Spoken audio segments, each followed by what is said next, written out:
Good morning sir. சொல்லிக்கொண்டே editor ஆடலரசின் அறைக்குள் நுழைந்தாள் அருணா. 23 வயது அருணா எம்ஏ ஜேர்னலிசம் படித்தவள். பியூட்டி பார்லருக்கு போக வேண்டிய அவசியம் இல்லாத அளவுக்கு அழகாக இருப்பவள். Good morning. வாமா அருணா, உனக்காகத்தான் வெயிட் பண்ணிட்டு இருக்கேன். எதுக்கு சார்? இந்த வார தலையங்கத்தை இப்பதான் எழுதி முடிச்சேன். நீ ஒரு பார்வை பார்த்துட்டா கம்போசிங் செக்ஷனுக்கு அனுப்பிடலாம். தலையங்கம் எதை பத்தின மேட்ரு சார்? கேவலமாகி வரும் காவல்துறையை பற்றிய தலையங்கம். போன வாரம் எழுதப்பட்ட தலையங்கத்தோட தொடர்ச்சி தான் இது. கொஞ்சம் ஹார்ஷா வார்த்தைகளை போட்டிருக்கேன். உனக்கு பிடிக்கலனா மூவ் பண்ணிரு. அருணா சிரித்தாள். சார், நீங்க ஹைட்ரோக்ளோரிக் அமிலம்னா நான் நைட்ரிக் அமிலம். நீங்க தலையங்கம் எழுதி வச்சு பேப்பரை தொட்டாவே சூடா இருக்கும். நான் தலையங்கம் எழுதினாலே பேப்பர் தீப்பிடிச்சு சறுக்குன்னு எரிஞ்சு போயிடும்னு சொல்லுவாங்க. ஸோ நான் உங்க தலையங்கத்தை படிச்சா இன்னும் ஹார்ஷா தான் வார்த்தைகளை போடுவேன். அதுக்கு சம்மதம்னா சொல்லுங்க சார், உங்க தலையங்கத்தை படிக்கிறேன். ஆடலரசு அருணாவையே பார்க்க அவள் கேட்டாள். என்ன சார் அப்படி பார்க்குறீங்க? நான் உன்னை பார்க்கலம்மா. உனக்குள்ள இருக்கிற தைரியத்தை பார்த்துட்டு இருக்கேன். உன்னோட அப்பா உயிரோடு இருந்திருந்தான்னா எவ்வளோ சந்தோஷப்பட்டிருப்பார் தெரியுமா? அந்த சந்தோஷத்தை படதான் நீங்க இருக்கீங்களே சார். இன்டர்காம் கூப்பிட்டது. ஆடலரசு பட்டனை அழுத்திவிட்டு என்ன என்றார். மறுமுனையில் உதவியாசிரியர் கமிலபித்தன் பேசினார். சார், உங்களை பார்த்து பேச அசிஸ்டன்ட் போலீஸ் கமிஷனர் டேனியல் மாணிக்கம் வந்திருக்கார். விவரம் என்னன்னு கேட்டியா? கேட்டேன் சார். பர்சனலா உங்களை பார்க்கணுமா? வர சொல்லு. அவங்க கூட வேற யாராவது வந்திருக்காங்களா? இல்ல சார். சரி, அனுப்பு. ஆடலரசு பட்டனை தட்டிவிட்டு இன்டர்காமை அணைத்துவிட்டு அருணாவை ஏறிட்டார். ஏசி டேனியல் மாணிக்கம் என்னை பார்க்க வந்திருக்காராம். போன வார தலையங்கத்துல படிச்சிருப்பார். காக்கி யூனிஃபார்முக்குள்ள இருக்கிற இதையும் கூசியிருக்கோம். உடனே வந்துட்டார். அருணா சொல்லிக் கொண்டிருக்கும் போதே அறைக்குள் வெளியே பூட் சத்தம் கனமாய் கேட்டது. தொடர்ந்து கதவை திறந்து கொண்டு அசிஸ்டன்ட் கமிஷனர் டேனியல் மாணிக்கம் 6.5 அடி உயரத்தில் போலீஸுக்கே உரிய தேக பிசையாக உடம்போடு உள்ளே வந்தார். மேல் உதட்டில் தேவாரம் ஸ்டைப்பில் மீசை. ஆடலரசு எழுந்து கும்பிட்டார். வாங்க ஏசி சார். டேனியல் மாணிக்கம் இறுக்கமான முகத்தோடு ஆடலரசுக்கு எதிரே இருந்த ஒரு நாற்காலிக்கு சாய்ந்தார். சில வினாடி மௌனத்துக்கு பிறகு 2 முழங்கையும் மேஜை மேல் ஊன்றி கொண்டு மெல்லிய குரலில் கேட்டார். உங்க கவசம் பத்திரிகையோட சர்க்குலேஷன் எவ்வளவு? எதுக்கு கேக்குறீங்க? சும்மா தெரிஞ்சுக்கிற ஒரு ஆர்வம்தான். வாரத்துக்கு 4 லட்சம் போகுது. அந்த திமிர்ல தான் கண்டபடி தலையங்கத்தை எழுதுறீங்க போலிருக்கு. ரொம்பவும் சூடா வந்திருக்கீங்க. கூலா ஏதாவது கொண்டு வர சொல்லட்டுமா ஏசி சார்? டேனியல் மாணிக்கம் அந்த கிண்டலை பொருட்படுத்தாமல் கேட்டார். போன வார தலையங்கத்தை எழுதினது யாரு? அருணா குறுக்கிட்டு சொன்னாள். நான் தான். டேனியல் மாணிக்கத்தின் பார்வை அவள் மேல் கோபமாய் நிலைத்தது. உனக்கு எவ்வளவு தைரியம் இருந்தா போலீஸ் டிபார்ட்மெண்ட் பத்தி அவ்வளவு கீழ்த்தரமா எழுதியிருப்ப. அருணா புன்னகைத்தாள். என்ன சார் இப்படி சொல்றீங்க? தலையங்கம் கீழ்த்தரமாகவா இருக்குது? பின்ன காவல்துறைய ரவுடிகள் கூடாரன்னு எழுதுறது நீதானே. போலீஸாரை பார்த்தா உனக்கு ரவுடிகள் மாதிரியா தோணுது? சார், உங்க போலீஸ் டிபார்ட்மெண்ட்டை ரவுடிகள் கூடாரன்னு நான் சொன்னதில் எந்த தப்பும் கிடையாது. போன வாரம் ஐனாவரம் கோகுலம் காலனியில் நள்ளிரவில் 2 லாரி போலீஸ் வந்து ரைட் என்கிற பேரில் பண்ணின அராஜகத்தை போட்டோக்களை எடுத்து ஆல்பம் பண்ணி முதலமைச்சருக்கும் கவர்னருக்கும் அனுப்பி வச்சிருக்கோம். அந்த போட்டோக்களை எல்லாம் பத்திரிகைகளுக்கும் கொடுத்து பிரசுரம் பண்ண வச்சோம். போலீசார் செய்த கீழ்த்தரமான இந்த செயலை எல்லா பத்திரிகைகளும் கண்டித்து போலவே நாங்களும் எங்க பாணியில் கண்டிச்சோம். இதுல என்ன தப்பு? தலையங்கத்தில் எழுதப்பட்ட வார்த்தைகள் சரியில்லை. கோகுலம் காலனியை நாங்க ஏன் ரைட் பண்ணோன்னு தெரியுமா? தெரியும். யார் வீட்லயோ போதை மருந்து இருந்ததா தகவல் கிடைச்சிருக்கு. அந்த வீடு எதுன்னு சரியா தெரியாத நிலையில் எல்லா வீட்லயும் புகுந்து சோதனை போட்டிருக்கீங்க. உங்க போலீஸ் தரப்புல சொல்லப்பட்ட காரணம் இதுதானே? ஆமா. போதை மருந்து கிடைச்சதா? கிடைக்கல. ஏன்? பொய்யான தகவல்னு பின்னாடி தெரிஞ்சுது. ஏன் அதை ரைடுக்கு போறதுக்கு முன்னாடியே பொய்யான தகவலான்னு கண்டுபிடிக்க முடியாதா? லாரி லாரியா போலீஸ் போய் இறங்கி தூங்கிட்டு இருந்த ஆண்களையும் பெண்களையும் குழந்தைகளையும் மிருகத்தனமா அடிச்சு எழுப்பி வீட்டை விட்டு வெளியே துரத்தின பிறகுதான் தெரிஞ்சுதா? இதோ பார், உண்மையை கண்டுபிடிக்கிறதுக்காக போலீஸ் எடுக்கிற சில முயற்சிகள் கடுமையாக தான் இருக்கும். நாங்கள் போட்டுக்கிறது காக்கி சட்டை, காவி துணி கிடையாது. காக்கி சட்டை போட்டுக்கிட்டா உங்களுக்கு இருதயம் இரும்பாகிடுமா? ஏய், நீ அதிகமாக பேசுற. நான் இப்போ பேசிட்டு இருக்கிறது ரொம்ப ரொம்ப குறைச்சல். அசிஸ்டன்ட் கமிஷனர் சார், அன்னைக்கு கோகுலம் காலனியில் உங்கள் போலீஸ் படை புகுந்து போதை மருந்துகளை தேடுகிற சாக்கில் பெண்கள் கிட்ட தவறாக நடக்க பார்த்து இருக்காங்க. பொய் பேசி எனக்கு பழக்கம் இல்லை ஏசி சார். உங்க போலீஸ் ஆட்கள் பெண்கள் கிட்ட தவறாக நடக்க முயற்சி பண்ணதுக்கு போட்டோ ஆதாரங்கள் இருக்கு. அந்த போட்டோக்களை எல்லாம் வெளியிட்டா சம்பந்தப்பட்ட பெண்கள் பாதிக்கப்படுவாங்க என்கிற ஒரே காரணத்துக்காக அதை பத்திரிகையில் வெளியிடாம வச்சிருக்கோம். டேனியல் மாணிக்கம் தன் இடது கையின் விரலை ஆக்ரோஷமாய் உயர்த்தினார். இதோ பார், போலீஸ் ஒரு விஷயத்தில் நடவடிக்கை எடுக்கும்போது கடுமையா நடந்துக்க வேண்டிய சூழ்நிலை ஏற்படும். அதையெல்லாம் பூத கண்ணாடி வச்சு பெருசு படுத்தக்கூடாது. ஆனா நீ பெருசு பண்ற. ஒரு பெரிய பத்திரிகை கையில் இருக்கிற திமிர்ல பேனாவை எப்படி வேணாலும் வளைச்சி எழுதலாம்னு நினைச்சா போலீஸ் அதை வேடிக்கை பார்த்துட்டு இருக்காது. அப்படின்னா நீங்க என்ன அட்டுழியம் பண்ணாலும் அதை பார்த்துட்டு ஜேப்போட சொல்றீங்களா? போலீஸோட நடவடிக்கைகளை கண்டுக்காம இருந்தா போதும். அருணா கோபமா ஏதோ பேச முயல டேனியல் மாணிக்கம் கையமர்த்தினார். இனி நீ ஒன்னும் பேச வேண்டாம். போனதெல்லாம் போகட்டும். இப்ப நான் எதுக்காக வந்திருக்கேங்கிற விஷயத்த சொல்லிடுறேன். போன வாரம் உங்க பத்திரிகையில் போலீஸ் துறையை தாக்கி தலையங்கம் எழுதுனதுக்கு வருத்தம் தெரிவிச்சு ஒரு அறிவு போட்டுடுங்க. மறுப்பு அறிவுப்பா? ஆமா. சாரி ஏசி சார், அது மாதிரியான கெட்ட பழக்கம்லாம் எங்க பத்திரிகைக்கு கிடையாது. போன வாரம் எழுதப்பட்ட தலையங்கம் ரொம்பவும் சாஃப்டா இருந்ததாக வாசகர்கள் ஃபீல் பண்ணதால இந்த வாரமும் உங்க காவல்துறையை தாக்கி கடுமையா 2வது தலையங்கத்தை எழுதி வச்சிருக்கோம். அதைத்தான் வரப்போகிற இஷ்யூவில் போட போறோம். டேனியல் மாணிக்கத்தின் கண்கள் கோபத்தில் ஈசிக்கொண்டு சிவப்பேறியது. ஆடலரசை ஏறிட்டார். அப்படின்னா வருத்தம் தெரிவிக்க மாட்டீங்க? வருத்தம் தெரிவிக்க வேண்டியது நாங்க கிடையாது சார், நீங்க தான். மக்களுக்கு பாதுகாப்பு கொடுக்க வேண்டிய நீங்களே ரவுடிகள் மாதிரி செயல்பட்டா மக்கள் யார்கிட்ட போய் முறையிடுவாங்க? போதை மருந்து வச்சிருக்கிற நபரை கண்டுபிடிக்கணும்னா எத்தனையோ புத்திசாலித்தனமான வழிகள் இருக்கு. அதையெல்லாம் விட்டுட்டு ராத்திரி வேளையில் முகமூடி கொள்ளைக்காரங்க மாதிரி காலனிக்குள் புகுந்து மக்களை பந்தாடியது எந்த விதத்தில் நியாயம்? டேனியல் மாணிக்கம் கோபமாய் நாற்காலியை தள்ளி கொண்டு எழுந்தார். முடிவா என்ன சொல்றீங்க? வருத்தம் தெரிவிப்பீங்களா மாட்டீங்களா? நீங்க போயிட்டு வரலாம். அடுத்த இஷ்யூ சம்பந்தப்பட்ட வேலைகள் நிறைய இருக்கு. 2 பேர் வேற இன்னைக்கு லீவு.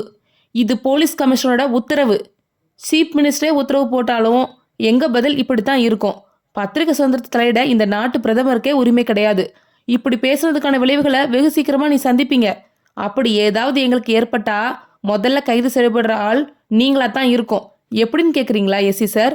கொஞ்சம் சிரமம் பார்க்காம திரும்பி இந்த அறை 4 கார்னரையும் பாருங்க. டேனியல் மாணிக்கம் குழப்பமாய் திரும்பி பார்த்தார். முகம் வியர்வைக்குட்பட்டது. வீடியோ கேமராக்களின் கண்கள் சுவரோடு சுவராய் பதிக்கப்பட்டிருந்தன. ஆடலரசு சிரிப்போடு தொடர்ந்தார். ஏசி சார், நீங்க இந்த அறைக்குள்ள காலடி எடுத்து வச்ச வினாடியிலிருந்து இந்த வினாடி வரைக்கும் நீங்க எங்களை மிரட்டினது பேசுனது எல்லாமே அந்த வீடியோ கேமராவில் பதிவாகி இருக்கும். நாங்க நினைச்சா அந்த கேசட்டை இப்பவே எல்லா சேட்டலைட் சேனலுக்கும் அனுப்பி ஒளிபரப்பி உங்களை வெளிச்சத்துக்கு கொண்டு வர முடியும். நீங்க எங்களுக்கு தொந்தரவு கொடுக்காத வரைக்கும் இந்த கேசட்டும் பத்திரிகை ஆபீஸை விட்டு வெளியே போகாது. என்ன பிளாக்மெயிலா? நோ, இது ஒயிட் மெயில். எங்களை மாதிரியான பத்திரிகைக்காரங்களுக்கு பிளாக்மெயில்ங்கிற வார்த்தையே பிடிக்காது. டேனியல் மாணிக்கம் 2 பேர்களையும் ஒரு தீப்பார்வை பார்த்துவிட்டு கோபமாய் வெளியேறினார். அருணா சில வினாடிகள் மௌனமாய் இருந்துவிட்டு ஆடலரசை ஏறிட்டாள். சார், டேனியல் மாணிக்கம் இந்த நிமிஷம் அடிபட்ட புலி, எப்படியும் நம்ம மேல பாயாம இருக்க மாட்டார். ஆடலரசு சிரித்தார். பற்களும் நகங்களும் இல்லாத புலி டேனியல் மாணிக்கம். மேலதிகாரிகளின் கட்டளைக்கு பணிந்து வாங்கும் சம்பளத்திற்கு உரிமை விட்டு போயிருக்கார். நோ சார், இந்த விஷயத்தை நம்ம அலட்சியப்படுத்தாம கொஞ்சம் சீரியஸா எடுத்துக்கணும். இதை கொஞ்சம் கவனமா ஹேண்டில் பண்ணணும். அப்பதான் போலீஸ் சைலண்டா இருப்பாங்க. என்ன பண்ணலாம் சொல்லு? டேனியல் மாணிக்கம் நம்ம பத்திரிகை ஆபீஸுக்கு வந்து மிரட்டிட்டு போனதை ஒரு கவர் ஸ்டோரியா போடணும். போட்டுட்டா போகுது. சொன்ன ஆடலரசு இன்டர்காமில் உதவி ஆசிரியர் கமிலபித்தனை கூப்பிட்டார். அவர் ஓடோடி வந்தார். கமிலபித்தன், சார், அட்டைப்படம் பிரஸுக்கு போயாச்சா? இல்ல சார், இனிமே தான். நல்ல வேலை, இந்த வாரம் அட்டைப்படத்தை மாத்தணும். ஆர்டிஸ்டுக்கு ஃபோன் பண்ணி வர சொல்லு. உதவி ஆசிரியர் கமிலபித்தன் தலையாட்டி விட்டு வெளியே வந்தார். தன் மேஜைக்கு வந்து ஆர்டிஸ்டுக்கு ஃபோன் செய்து விவரம் சொல்லி அலுவலகத்தின் கோடியில் இருந்த டாய்லெட்டை நோக்கி போனார். யாரும் இல்லாத அந்த ஒதுக்குப்புறமான இடத்தில் இருந்த டாய்லெட்டுக்குள் நுழைந்து கதவை சாத்திக் கொண்ட கமலபித்தன் தன் பாக்கெட்டில் இருந்த செல்போனை எடுத்து உயிர்ப்பித்து சில எண்களை அழுத்தி இணைப்பு கிடைத்ததும் பேச ஆரம்பித்தார். நான் கமலபித்தன் சார். சொல்லு. நாம நினைச்ச மாதிரியே போலீஸிலிருந்து அசிஸ்டன்ட் கமிஷனர் டேனியல் மாணிக்கம் கவசம் பத்திரிகை ஆபீஸுக்கு வந்து மிரட்டிட்டு போயிருக்கார். அப்படின்னா இனிமே கவசம் பத்திரிகை ஆபீஸ்க்கு என்ன விபரீதம் இருந்தாலும் போலீஸ் மேலதான் போய் விடியும். ஆமா சார். சரி, இன்னைக்கே காரியத்தை பண்ணிடலாமா? பண்ணிடலாம் சார். எதையுமே சூட்டோட சூடா பண்ணாதான் எஃபெக்ட் இருக்கும் சார். சரி, காரியத்தை முடி. மறுமுனை கட்டளையிட்டு விட்டு தொடர்பை அறுத்து கொள்ள கமலபித்தன் செல்போனை அணைத்தார். பாக்கெட்டுக்குள் போட்டுக்கொண்டு டாய்லெட்டிலிருந்து வெளியே வந்தார். கண்ணாடி தடுப்புகளால் மறைக்கப்பட்டிருந்த சின்ன சின்ன அறைக்குள் பத்திரிகை ஊழியர்கள் தத்தம் பணிகளில் ஆழ்ந்திருந்தார்கள். கமலப்பித்தன் இயல்பாக நடந்து தன்னுடைய அறைக்கு வந்தார். கதவை சாத்திக் கொண்டு பீரோவின் பின்புறமாய் இருந்த தன்னுடைய லஞ்ச் கேரியரை எடுத்தார். கேரியர் லாக்கை கவனமாக கழற்றியவர் மேலே இருந்த முதல் அடுக்கு டிஃபனை பிரித்தார். உள்ளே அடைசலாய் தயிர் சாதம் மணத்ததை அடுத்து ஓரமாய் வைத்திருந்த இரண்டாவது அடுக்கை எடுத்து பிரித்தார். பாலித்தீன் பேப்பரால் சுற்றப்பட்ட அந்த அட்டை வடிவ டைனமைட் பார்வைக்கு கிடைத்தது. கூடவே அந்த டைனமைட்டுக்கு இலவச இணைப்பு மாதிரி தீப்பெட்டி சைஸில் ரிமோட் கண்ட்ரோலும் பக்கத்திலேயே தெரிந்தது. அத்தியாயம் 2. மத்திய சிறைச்சாலை. காலை மணி 10:30. ஃபைல்களை பார்த்து கையெழுத்து போட்டுக் கொண்டிருந்த ஜெயில் சூப்பரிண்டென்ட் இன்பமணி அரைவாசலில் நிழலாடியதை உணர்ந்து நிமிர்ந்தார். Jailer உபயத்துல்லாவும் warden சண்முகராஜனும் நின்றிருந்தார்கள். இன்பமணி புன்னகைத்தார். 2 பேரும் வாங்கையா உள்ள வந்தார்கள். இன்பமணி ஃபைலை மூடி வைத்து விட்டு கேட்டார், இன்னைக்கும் கல்குவாரி தானே? ஆமா சார். மொத்தம் எத்தனை கைதிகளை கூட்டிட்டு போறீங்க? 51 பேர் சார். ரைஃபிள் லோடு பண்ணியாச்சா? பண்ணியாச்சு சார். உபயத்துல்லா, வெளியே யார் நிற்கிறாங்கன்னு பாரு. உபயத்துல்லா போய் பார்த்து விட்டு வந்தான். யாரும் இல்லை சார். 2 பேரும் இப்படி பக்கத்துல வாங்க. நெருங்கி வந்தார்கள். ஜெயில் சூப்பரண்ட் இன்பமணி குரலை தாழ்த்தி கொண்டார். மத்தியானம் சரியா 1 மணிக்கு கல்குவாரிக்கு வரும். சரக்கை வாங்கும்போது சரி, அதை கொண்டு வரும்போது சரி, ஜாக்கிரதையா இருக்கணும். சரக்கு எத்தனை கிலோ சார்? 2 கிலோ. கைதிகள்ல எவன் பார்த்துட போறான்? சண்முகராஜன் சிரித்தார். அந்த கல்குவாரியை யார் சார் பார்க்க போறாங்க? யானையை கடத்திக்கிட்டு வரலாம். மேஜின் மேலிருந்த டெலிபோன் கிணுகிணுத்து கூப்பிட்டது. இன்பமணி ரிசீவரை எடுத்தார். ஹலோ, இன்பமணியா? மறுமுனையில் ஒலித்த குரலை கேட்டதும் பவ்யமானார் இன்பமணி. சொல்லுங்க ஐயா, அங்க என்ன பண்ணிட்டு இருக்க? ஃபைல்ஸ் எல்லாம் பார்த்து கொண்டு கையெழுத்து போட்டுட்டு இருக்கேன்யா. ஒரு 10 நிமிஷம் என்னோட செல்லுக்கு வந்துட்டு போ. இதோ புறப்பட்டு வந்துட்டேன்யா. ரிசீவரை சத்தம் இல்லாமல் வைத்துவிட்டு இன்பமணி நிமிர்ந்தார். உபயத்துல்லாவையும் சண்முகராஜனையும் ஏறிட்டபடி சொன்னார். ஐயா என்ன கூப்பிடுறார், நான் உடனே போகணும். நீங்க கிளம்புங்க. சாயந்தரம் 4 மணிக்கு பார்க்கலாம். 2 கிலோ பத்திரம். யாருக்கும் எந்த சந்தேகமும் வந்துடக்கூடாது. சரக்கை பத்தி நீங்க கவலைப்படாதீங்க சார். எத்தனை வாட்டி கொண்டு வந்து சேர்த்திருக்கோம். சொல்லிக்கொண்டே உபயத்துல்லாவும் சண்முகராஜனும் சல்யூட் அடித்து பின்வாங்கி போக இன்பமணி நாற்காலியை தள்ளி கொண்டு எழுந்தார்.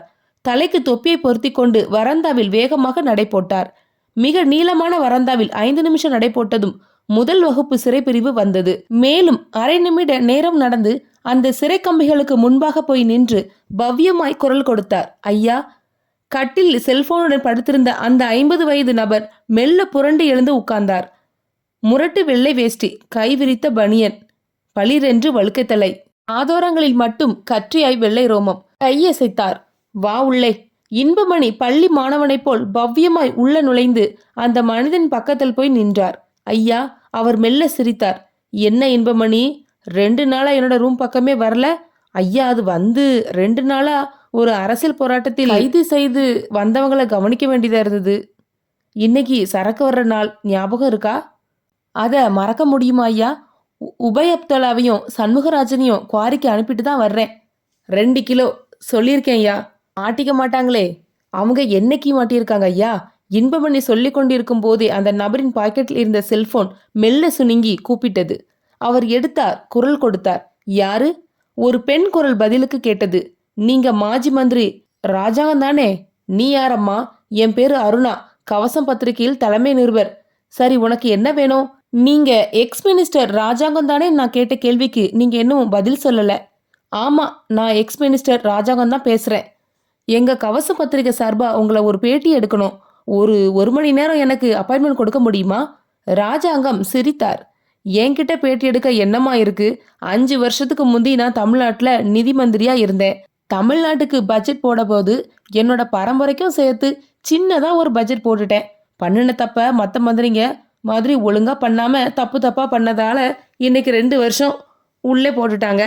சார், நீங்க சிறக்குல இருந்தாலும் ஒரு சிங்கம் மாதிரி இருக்கிறது கேள்விப்பட்டேன். கையில் cellphone, air cooler, mutton biryani, chilli chicken, VW scotch, வாரத்துக்கு ஒரு மாது, ஜெயிலுக்குள்ளேயே பணக்கார வீட்டு கைதிகளுக்கு போதை மருந்து விற்பனை, இப்படி உங்க ஆட்சி அமோகமா இருக்காமே. ராஜாகம் முகம் மாறினார். என்னோட செல்போன் நம்பர் உனக்கு எப்படி கிடைச்சது? பேட்டி எடுக்க ஒரு அப்பாயின்மெண்ட் கொடுங்க, நேரில் பார்க்கும்போது சொல்றேன். நான் உனக்கு பேட்டிக்காக அப்பாயின்மெண்ட் கொடுத்தாலும் ஜெயில் நிர்வாகம் ஒத்துக்கணுமே. என்ன மாஜி மினிஸ்டர் சார், அந்த ஜெயிலுக்குள்ள நீங்க வச்சதுதான் சட்டம்னு எனக்கு தெரியாதா?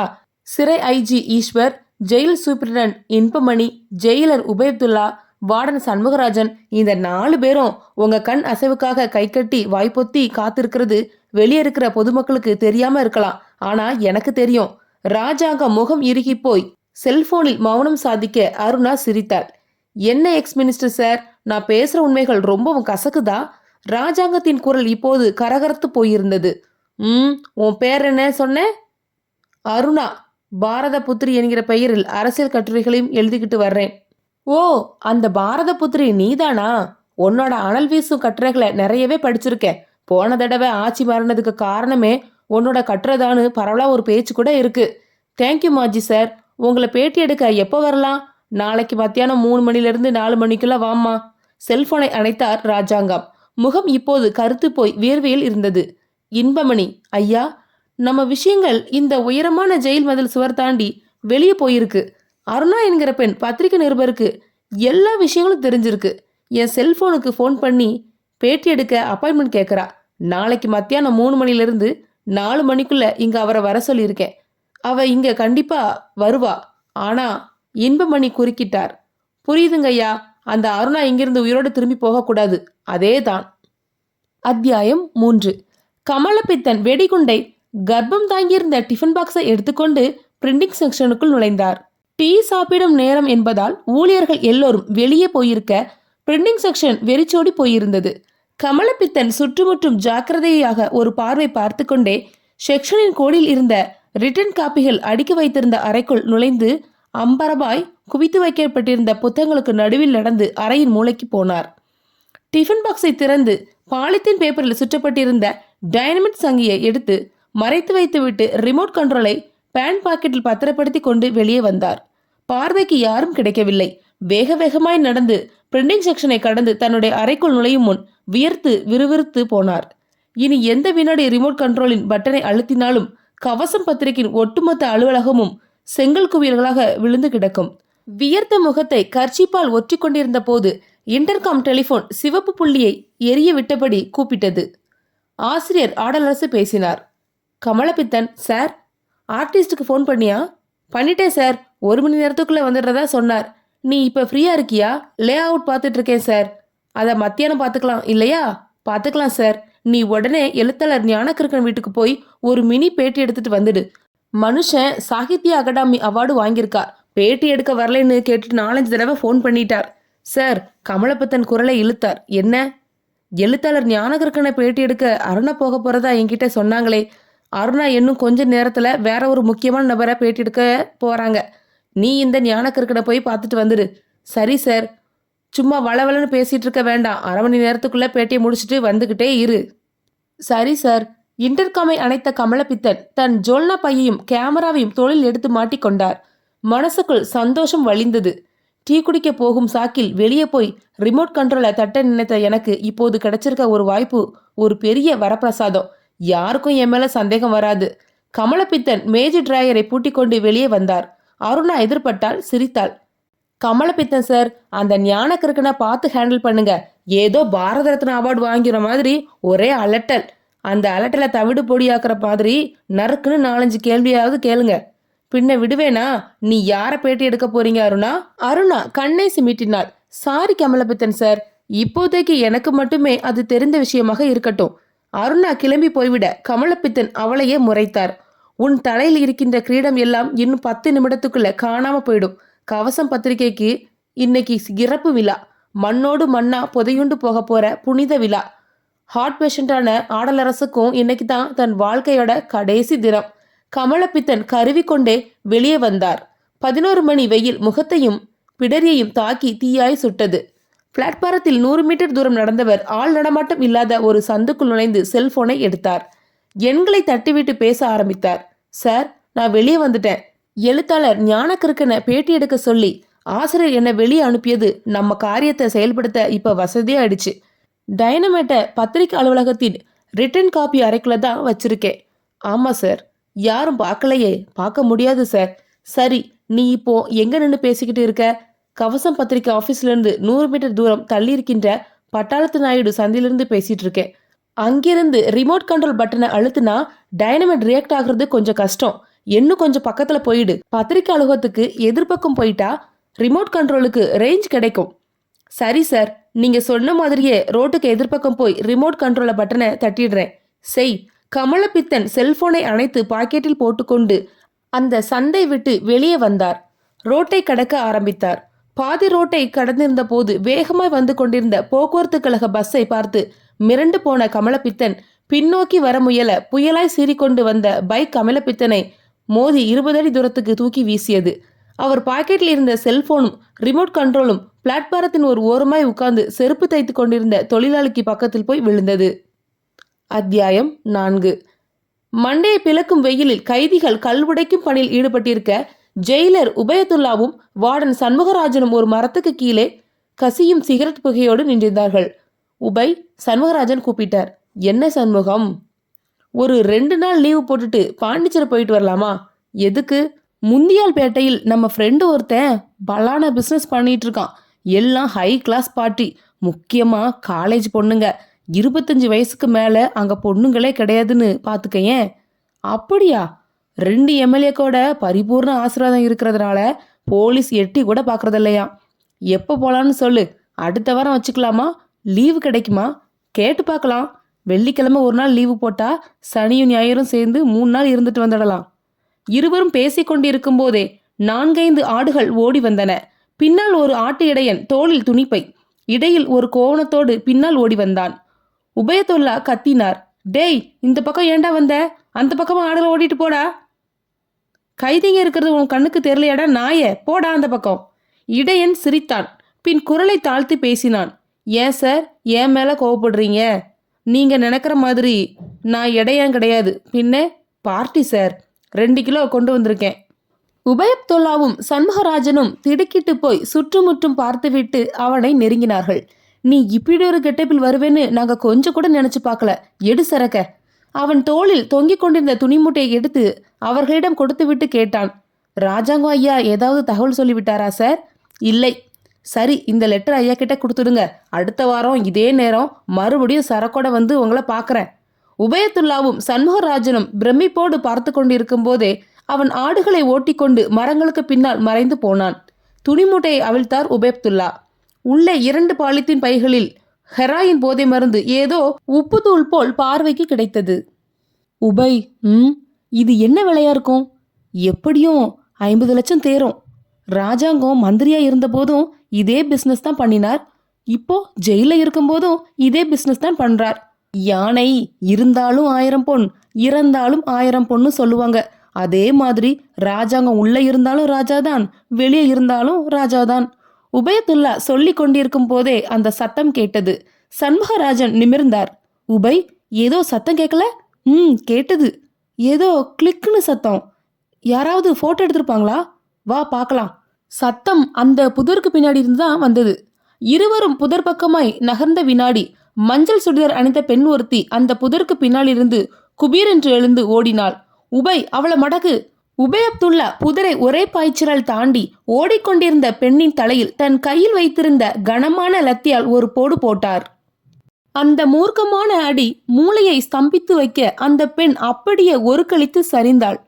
பின்னந்தலையில் ரத்தம் ஊற்று போல் கிளம்பி கொண்டு இருக்க உபயதுல்லாவும் சண்முகராஜனும் சுற்றுமுற்றும் பார்த்தார்கள்.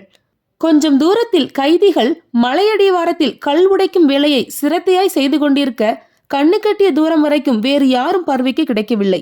சண்முகம், யார் இவ? தெரியலையே. அவ தோல்ல மாட்டிருக்கிற அந்த பேக்கை திறந்து பாரு. உபயதுல்லா வேனிட்டி பேக்கை எடுத்து திறந்து பார்க்க அந்த அடையாள அட்டை கிடைத்தது. புகைப்படத்தோடு பிரிண்ட் எழுத்துக்கள் தெரிந்தன. பெயர் அருணா மற்றும் பாரதபுத்திரி. பணி பத்திரிகையாளர். பத்திரிகை கவசம். முகவரி நம்பர் 72, போஸ் காலனி, சாலிகிராமம், சென்னை 93. அத்தியாயம் 5. ஹாஸ்பிட்டல். ஐசி யூனிட்டில் இருந்து வெளிப்பட்ட டாக்டர் மனோகரனை ஆடலரசு தவிப்பாய் எதிர்கொண்டார். டாக்டர், கண்களில் நீர். சாரி, இப்போதைக்கு என்னால் எதுவும் சொல்ல முடியாது. தலையில் பலத்த அடி. Maybe in coma stage. 2 operation பண்ண வேண்டியிருக்கும். பண்ணுங்க டாக்டர். பணம் எவ்வளோ செலவானாலும் பரவாயில்ல. கமலப்பித்தன் உயிர் பிழைச்சா அதுவே எனக்கு போதும். பத்திரிகை துறையில் நிறைய சாதனைகளை பண்ணணும்னு அதுக்காகவே கல்யாணம் பண்ணிக்காம இருந்தவன் சார். பார்க்கலாம், எங்களால் முடிஞ்ச எல்லா முயற்சியும் பண்ணிட்டு இருக்கோம். தலையில் மட்டும் அடிபடாம இருந்தா இந்நேரம் அவர் எந்திரிச்சு உட்காந்து பேசிட்டு இருப்பார். டாக்டர் சொல்லிவிட்டு மறுபடியும் ஐசி யூனிட்டுக்குள் போய்விட ஆடலரசு பக்கத்தில் இருந்த பிவிசி நாற்காலிக்கு போய் சாய்ந்தார். நெற்றி போட்ட இடது கையின் ஆட்காட்டி விரலால் பற்றி கொண்டு கண்மூடி இருந்தவரை கனமான பூட்ஸ் நடை கலைத்தது. கண்களை மலர்த்தினார். இன்ஸ்பெக்டர் ஒருவர் நின்றிருந்தார். சட்டையில் குத்தியிருந்த நேம் பேஜ் வசந்தகுமார் என்று சொல்லியது. எஸ் என்றபடி எழுந்தார் ஆடலரசு. விபத்துக்கு காரணமானவங்களை அரெஸ்ட் பண்ணிட்டீங்களா இன்ஸ்பெக்டர்? பண்ணிட்டோம். பை த பை, கமலப்பித்தனை பத்தி உங்ககிட்ட கொஞ்சம் விசாரிக்க வேண்டியிருக்கு. என்ன விசாரிக்கணும்? அவருக்கு ஃபேமிலி இல்ல, ஒண்டிக்கட்டேன்னு கேள்விப்பட்டேன். உண்மையா? உண்மைதான். ஆக்சிடென்ட் நடந்த ஸ்பாட்டில் இந்த செல்போன் கிடைச்சது. இது அவரோட செல்போன் தானே பாருங்க. ஆடலரசு ஆச்சரியப்பட்டார். கமலப்பித்தன் செல்போன் யூஸ் பண்ணி நான் பார்த்ததே இல்லை. இது அவரோட செல்போனாக இருக்காது. ஆக்சிடென்ட்டுக்கு காரணமான பைக் ஓட்டிட்டு வந்தவரோட செல்லா கூட இருக்கலாம். இல்லையே, பைக் ஓட்டிட்டு வந்தவன் ஆசாமி கிட்ட கேட்டு பார்த்துட்டேன். இது தன்னோடது இல்லைன்னு சொல்லிட்டார். இந்த செல்போனை தவிர இன்னொரு பொருளும் ஆக்சிடென்ட் ஸ்பாட்ல இருந்து நாங்கள் எடுத்திருக்கோம். ஒரு 10 அடி தூரத்துல தள்ளி போய் அது விழுந்திருக்கு. இன்னொரு பொருளா? எஸ். என்ன அது? Remote control. சொன்ன இன்ஸ்பெக்டர் வசந்தகுமார் தன் சேட் பாக்கெட்டில் பத்திரப்படுத்தி வைத்திருந்த தீப்பெட்டி சைஸில் கால்குலேட்டர் மாதிரியான ஒன்றை எடுத்து காட்டினார். ஆடலரசு கேட்டார், இது எதுக்கான ரிமோட் கண்ட்ரோல்? தெரியல, பட் இத ஃபாரன்சிக்கில் கொடுத்து விசாரித்த போது அவர்கள் பாதி சந்தேகத்தோட ஒரு உண்மையை சொன்னார்கள். என்ன உண்மை? இது ஒரு வெடிகுண்டை வெடிக்க வைப்பதற்கான ரிமோட் கண்ட்ரோலாக இருக்கலாம்னு சொன்னாங்க. ஆடலரசின் கண்களில் திகில் பரவியது. என்ன இன்ஸ்பெக்டர், நீங்க சொல்றது எதுவுமே நம்பும்படியா இல்ல. இந்த செல்போனும் ரிமோட் கண்ட்ரோலும் கமலப்பித்தனோடதுன்னு சொல்ல வரீங்களா? நோ, நான் அப்படி சொல்ல வரல. ஆக்சிடென்ட் நடந்த ஸ்பாட்டில் இந்த ரெண்டும் கிடைச்சதுனால ஒருவேளை இது கமலப்பித்தனுக்கு சொந்தமானதாக இருக்கலாமோன்னு மனசுக்கு பட்டது. அதுதான் உங்களை கேட்டு கன்ஃபார்ம் பண்ணிக்கலான்னு வந்தேன். ஆடலரசு தீர்க்கமாய் தலையாட்டினார். இன்ஸ்பெக்டர், இந்த செல்போனும் ரிமோட் கண்ட்ரோலும் நிச்சயமாய் கமலப்பித்தனுக்கு சொந்தமானது கிடையாது. அந்த பைக் ஆசாமிய மறுபடியும் என்கொயர் பண்ணி பாருங்க.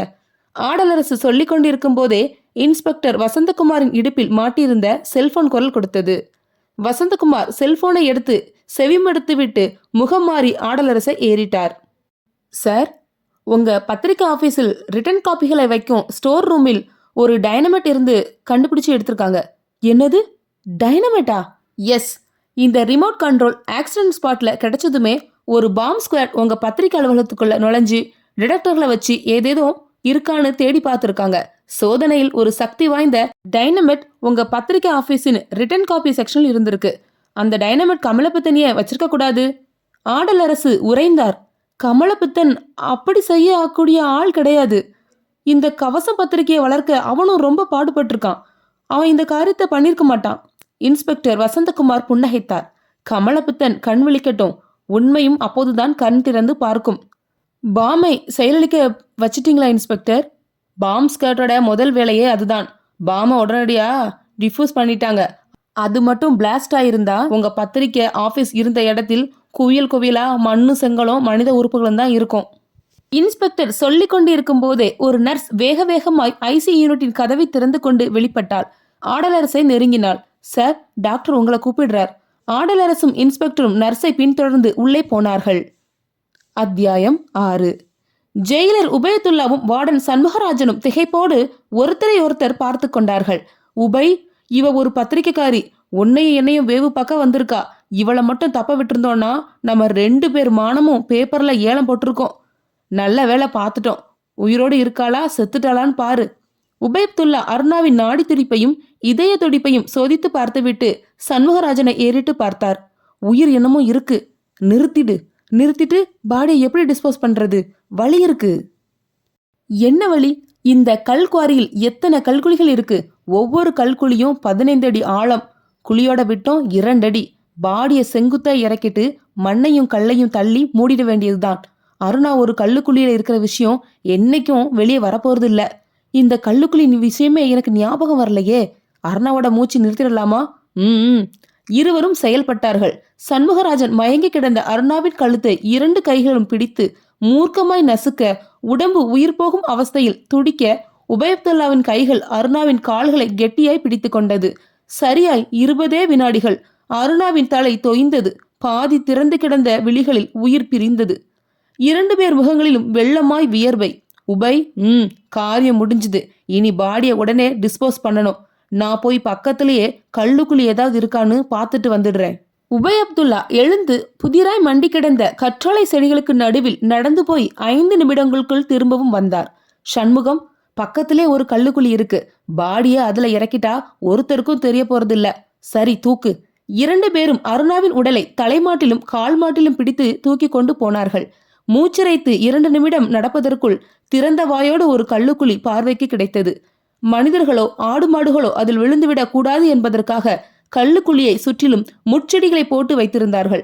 உபய் அப்துல்லாவும் சண்முகராஜனும் அந்த முட்செடிகளை அகற்றிவிட்டு அருணாவின் உடலை தூக்கி செங்குத்தாக குழிக்குள் இறக்கினார்கள்.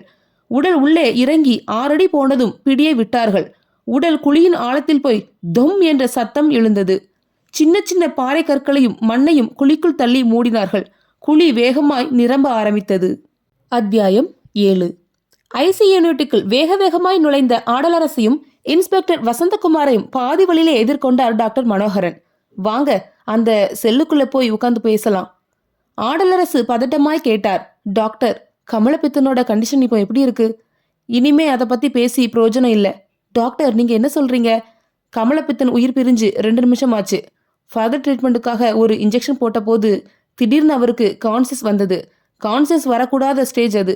அப்படி கான்சியஸ் வந்த அடுத்த 2வது நிமிஷ நேரத்துக்குள்ள பேஷண்ட்டுக்கு மரண நிச்சயம்.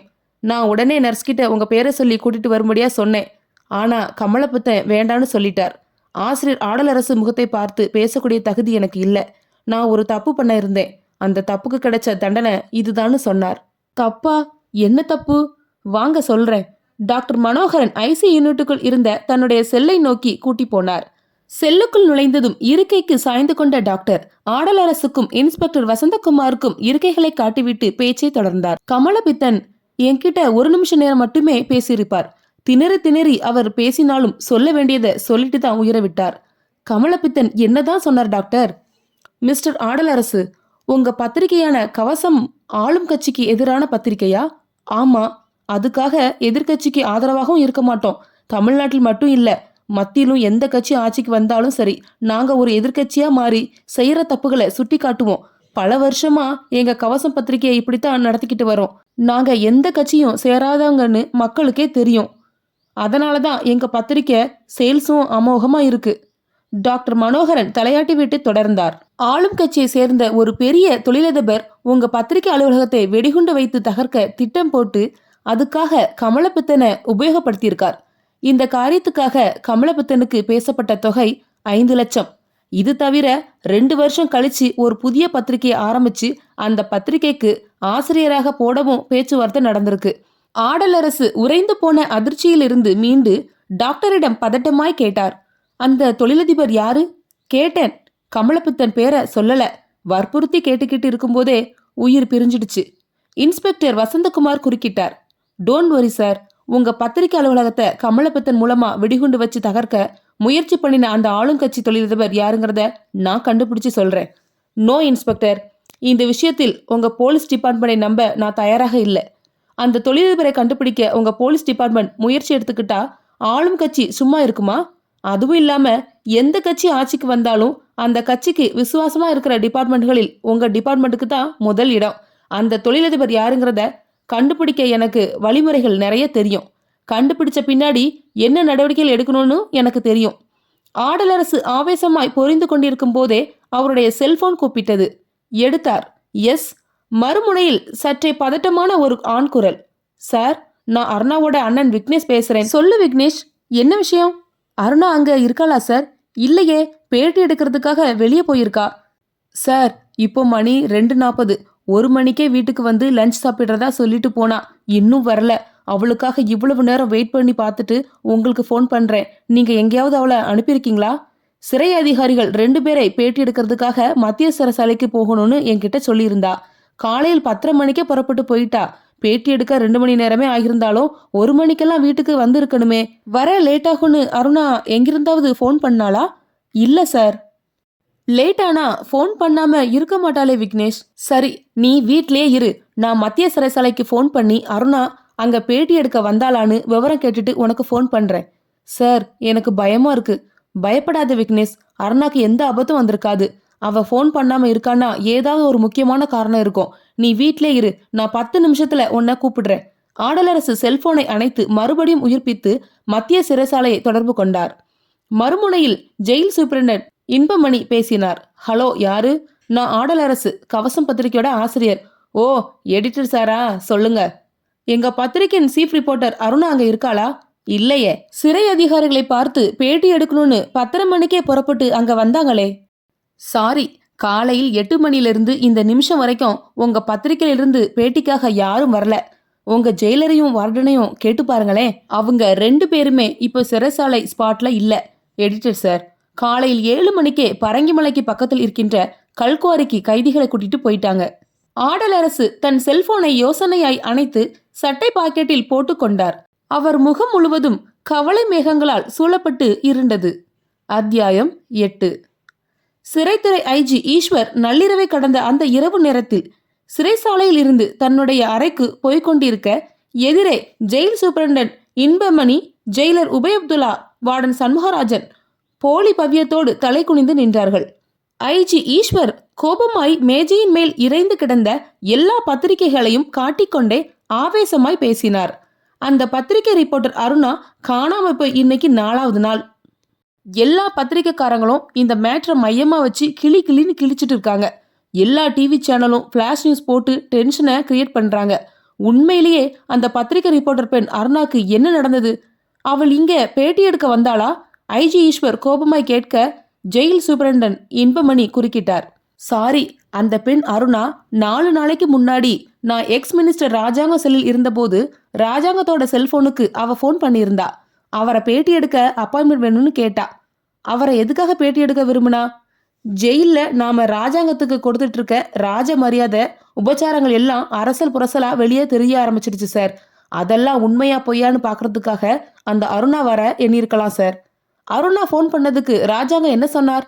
அந்த பொண்ணு என்னை பேட்டி எடுக்க வரட்டும், ஆனா உயிரோடு திரும்பி போகக்கூடாதுன்னு சொன்னார். மறுநாள் மத்தியானம் 3 மணிலிருந்து 4 மணிக்குள்ள இந்த அருணாவை வரும்படியா சொல்லியிருந்தார். அதுக்குள்ள அவளே காணாம போயிட்டா. இப்போ பழி சிறை அதிகாரிகளான நம்ம மேல. அருணா காணாம போனதுக்கு காரணம் சிறை நிர்வாகம் தான் எல்லா மீடியாவும் ஸ்ட்ராங்கா சொல்லிட்டு இருக்கு. இத பொய்ன்னு எப்படி நிரூபிக்க போகிறோம்? ஜெயிலர் உபயப்துல்லா குறுக்கிட்டார். சார், இத அப்படியே இக்னோர் பண்ணிடலாம். லாக்அப்புக்கு வந்த ஒருத்தன் இயற்கையாவே ஹார்ட் அட்டாக் வந்து செத்துட்டா கூட போலீஸ் தான் அடிச்சு கொண்டுட்டாங்கன்னு பிரஸ் பீப்புள் சொல்றதும் அதை ஜனங்க நம்புறதும் சகஜம் தானே சார்? நோ, இந்த விஷயத்த நாம இக்னோர் பண்ண முடியாது. இன்னைக்கு தமிழ்நாட்டில் இருக்கிற எல்லா பத்திரிகைகளுக்கும் போலீஸுக்கும் இந்த அரசாங்கத்துக்கும் எதிராக திரும்பி இருக்கு. நாம் குற்றமற்றவர்கள். அருணா காணாமல் போனதுக்கும் பத்திரிகை ஆபீஸில் வெடிகுண்டு வைத்த சம்பவத்துக்கும் போலீஸ் நிர்வாகத்துக்கோ சிறை நிர்வாகத்துக்கோ தொடர்பு இல்லைன்னு நிரூபிச்சாகணும். எப்படி சார் நிரூபிக்கிறது? எனக்கு ஒரு சந்தேகம். என்ன சார்? ஐஜி ஈஸ்வர் சில வினாடிகள் மௌனமாய் இருந்துவிட்டு தொடர்ந்தார். கவசம் பத்திரிகை ஆபீஸில் வெடிகுண்டு வைக்கப்பட்டதுக்கும் பத்திரிகை ரிப்போர்ட்டர் அருணா காணாமல் போனதுக்கும் ராஜாங்கம் ஏன் காரணமாக இருக்கக்கூடாது? மோட்டிவ் சார், மோட்டிவ் தான் கிளியரா இருக்கே. ராஜாங்கம் ஜெயில சொகுசா இருக்கிற விஷயங்களை கவசம் பத்திரிகை கிண்டல் பண்ணி கார்ட்டூன்களையும் கட்டுரைகளையும் வெளியிட்டிருக்கே. போதா குறைக்கு பேட்டி எடுக்க வர்றதா அப்பாயின்மெண்ட் கேட்டு அருணா ஃபோன் பண்ணியிருக்கா. இதெல்லாம் ராஜாங்கத்தை உஷ்ணப்படுத்தி இருக்கு. ஸோ ராஜாங்கம் ஜெயில இருந்துக்கிட்டே வெளியே இருக்கிற ஆட்களுக்கு தகவல் கொடுத்து இந்த காரியங்களை பண்ணியிருக்கலாம் இல்லையா? ஜெயில் சூப்பரண்டன் இன்பமணி தயக்கமாய் குறுக்கிட்டார். ராஜாங்கம் அப்படிப்பட்ட காரியங்களை பண்ணியிருந்தா என்கிட்ட ஒரு வார்த்தை சொல்லியிருப்பார் சார். இதை சொல்லாமலே அவர் பண்ணியிருக்கலாம் இல்லையா? அது வாங்க ராஜாங்கத்தை பார்த்து நேர்லே கேட்டுட்டு வந்துடலாம். கவசம் பத்திரிகை ஆபீஸில் வெடிகுண்டு வச்சதுக்கும் அருணா காணாமல் போனதுக்கும் ராஜாங்கம் தான் காரணம்னு தெரிய வந்தால் மேற்கொண்டு இந்த பிரச்சனையை எப்படி கையாண்டால் நம் பழியிலிருந்து தப்பிக்க முடியுங்கிறத இன்னைக்கு ராத்திரியே நம்ம பேசியாகணும். எஸ் சார், இன்பமணி சொல்ல ஐஜி ஈஸ்வர் எழுந்தார். 4 பேரும் அறையை விட்டு வெளியே வந்து மங்கலான வெளிச்சம் பரவி கிடந்த சிறைச்சாலை வராந்தாவில் நடந்தார்கள். சில நிமிஷ நடையில் ராஜாங்கம் அடைக்கப்பட்டிருந்த செல்லுக்கு முன்பாய் வந்து நின்றார்கள்.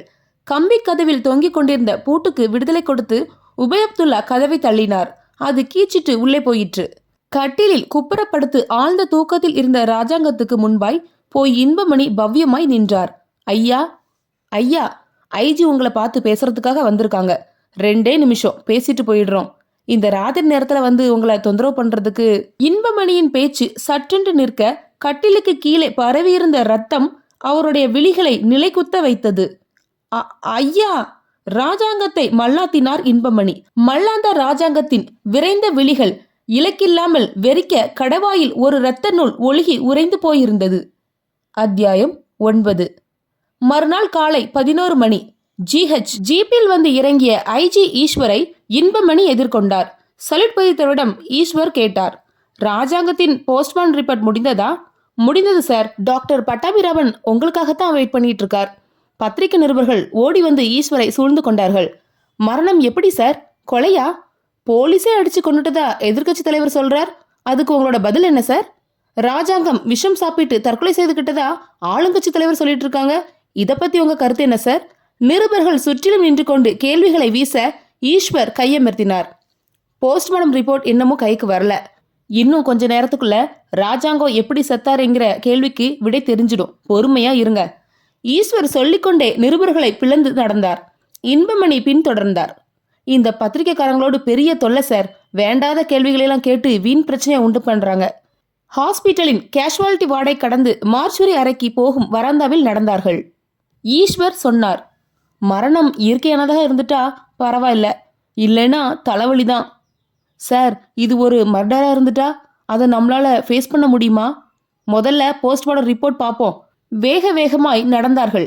ஹாஸ்பிட்டல் வளாகத்தின் கோடியில் இருந்த மார்ச்சுவரி அறை அவர்கள் அடைந்த போது அறைக்கு வெளியே பரவியிருந்த காலித்திடலில் ராஜாங்கத்தின் கட்சியை சேர்ந்த தொண்டர்கள் கருப்பு பேட்ஜ் அணிந்து கொடிகளை உயர்த்தி பிடித்து சத்தம் போட்டு கொண்டிருந்தார்கள்.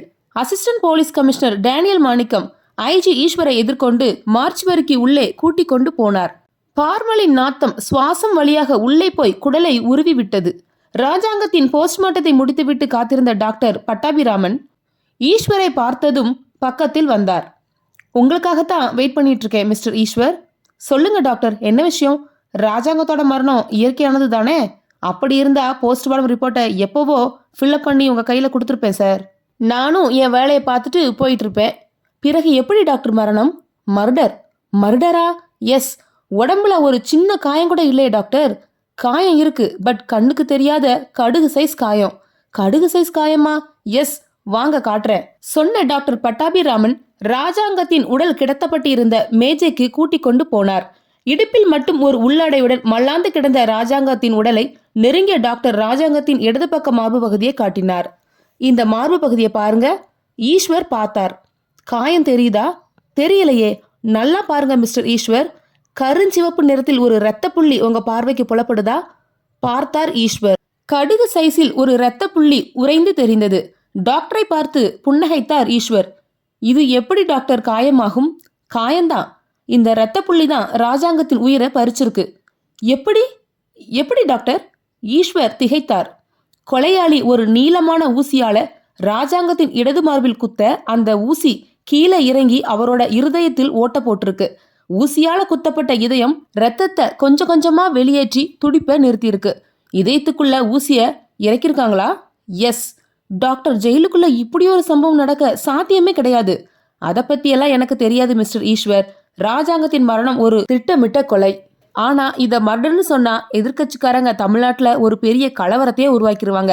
அதனால போஸ்ட்மார்டம் ரிப்போர்ட்டில் ராஜாங்கத்தின் மரணம் இயற்கையானது, மூளைக்கு போகும் ஒரு இரத்த குழாய் வெடிச்சதால மரணம் ஏற்பட்டதா எழுத சொல்லி ஆளுங்கட்சியிலிருந்து பிரஷர். இதுக்கு உங்க பதில் என்ன? ஈஸ்வர் யோசித்து விட்டு தோள்களை குலுக்கி கொண்டார். அரசாங்கமே போஸ்ட்மார்டம் ரிப்போர்ட் இப்படித்தான்னு சொல்லும்போது நான் மறுத்து சொல்ல என்ன இருக்கு? இல்லை, என்னாலதான் மறுத்து சொல்ல முடியுமா? ராஜாங்கத்தோட மரணம் இயற்கையானதுன்னே ரிப்போர்ட் கொடுத்துருங்க டாக்டர். டாக்டர் பட்டாபிராம் தன் கையில் வைத்திருந்த சாணி நிற போஸ்ட்மார்டம் ரிப்போர்ட்களை ஃபில்அப் செய்வதற்காக நகர்ந்து போக அசிஸ்டன்ட் கமிஷனர் டேனியல் மாணிக் ஈஸ்வருக்கு பக்கத்தில் வந்தார். சார், ஈஸ்வர் திரும்பினார். என்ன? ராஜாங்கம் இப்படி கொடூரமான முறையில் கொலை செய்யப்பட்டதுக்கு காரணமானவர்கள் யாருன்னு எனக்கு தெரியும் சார். யாரு? கலசம் பத்திரிகையின் ஆசிரியர் ஆடலரசனும் விக்னேஷும். விக்னேஷா? யார் அது? காணாமல் போன பெண் ரிப்போர்ட்டர் அருணாவோட அண்ணன். ராஜாங்கத்தை கொலை செய்ய ஆடலரசுக்கும் விக்னேஷுக்கும் என்ன மோட்டிவ்? அருணா காணாம போனதுக்கு காரணமே ராஜாங்கம் தான். ஆடலரசும் விக்னேஷும் பிரஸ் ரிப்போர்ட்டர்களுக்கு பேட்டி கொடுத்துருக்காங்க. சார், அந்த 2 பேரையும் அரெஸ்ட் பண்ணி லாக்கப்புக்கு கொண்டு போனா உண்மையை தோண்டி எடுத்துடலாம் சார். உங்களால் அது முடியுமா? முடியும் சார். அப்படின்னா 2 பேரையும் அரெஸ்ட் பண்ணுங்க. ஈஸ்வர் சொல்ல டேனியல் மாணிக்கம் சந்தோஷத்துடன் ஒரு சல்யூட்டை கொடுத்துவிட்டு பூட் சத்தம் கனமாய் ஒலிக்க புறப்பட்டார். அத்தியாயம் 10. Police control room. Chief control ஆபீசருக்கு அந்த போன் கால் வந்தபோது அவர் மெது போண்டாவை மென்று டீ கொடுத்து கொண்டிருந்தார். அவசர டெலிபோன் கூப்பிட்டதும் ரிசீவரை எடுத்து காதுக்கு கொடுத்தார். எஸ், அவசர போலீஸுங்களா? மறுமுனையில் ஒரு ஆண் பாமர குரல் கேட்டது. ஆமா, அந்த பக்கம் பேசுறது யாரு? ஐயா, என் பேரு சாமி தரங்க. பூந்தமல்லிக்கு போற ரோட்டில் புளியந்தோப்புங்கிற இடத்துல பேசுறேன். சொல்லு. புளியந்தோப்புக்கு எதிரில் ஒரு டீ கடை வச்சிருக்கேன். விஷயத்த சொல்லு. எதுக்காக இப்போ ஃபோன் பண்ணியிருக்க? ஐயா, 1 மணி நேரத்துக்கு முன்னாடி ஒரு போலீஸ் ஜீப் புளியந்தோப்புக்குள்ள போச்சுங்க. உள்ள போன ஜீப் ரொம்ப நேரமா வெளியே வராம இருந்துச்சுங்க. நான் சந்தேகப்பட்டு உள்ள போய் பார்த்தேங்க. ஒரு ஜீப் மரத்துக்கு பின்னாடி நின்றுட்டு இருந்தது. ஜீப் டிரைவர் பக்கத்திலேயே 800 போலீஸ் அதிகாரி மயங்கி கிடந்தாங்க. நான் எழுப்பி பார்த்தேன், அவங்க எந்திரிக்கல. உடனே உங்களுக்கு தான் ஃபோன் பண்றேன். சீப் கண்ட்ரோல் ஆஃபீஸர் பதட்டமானார். எந்த இடம்னு சொன்ன? புளியந்தோப்புங்கய்யா. நீ ரோட்லேயே நின்றுட்டு, போலீஸ் இப்போ வந்துடுவாங்க. சரிங்கய்யா.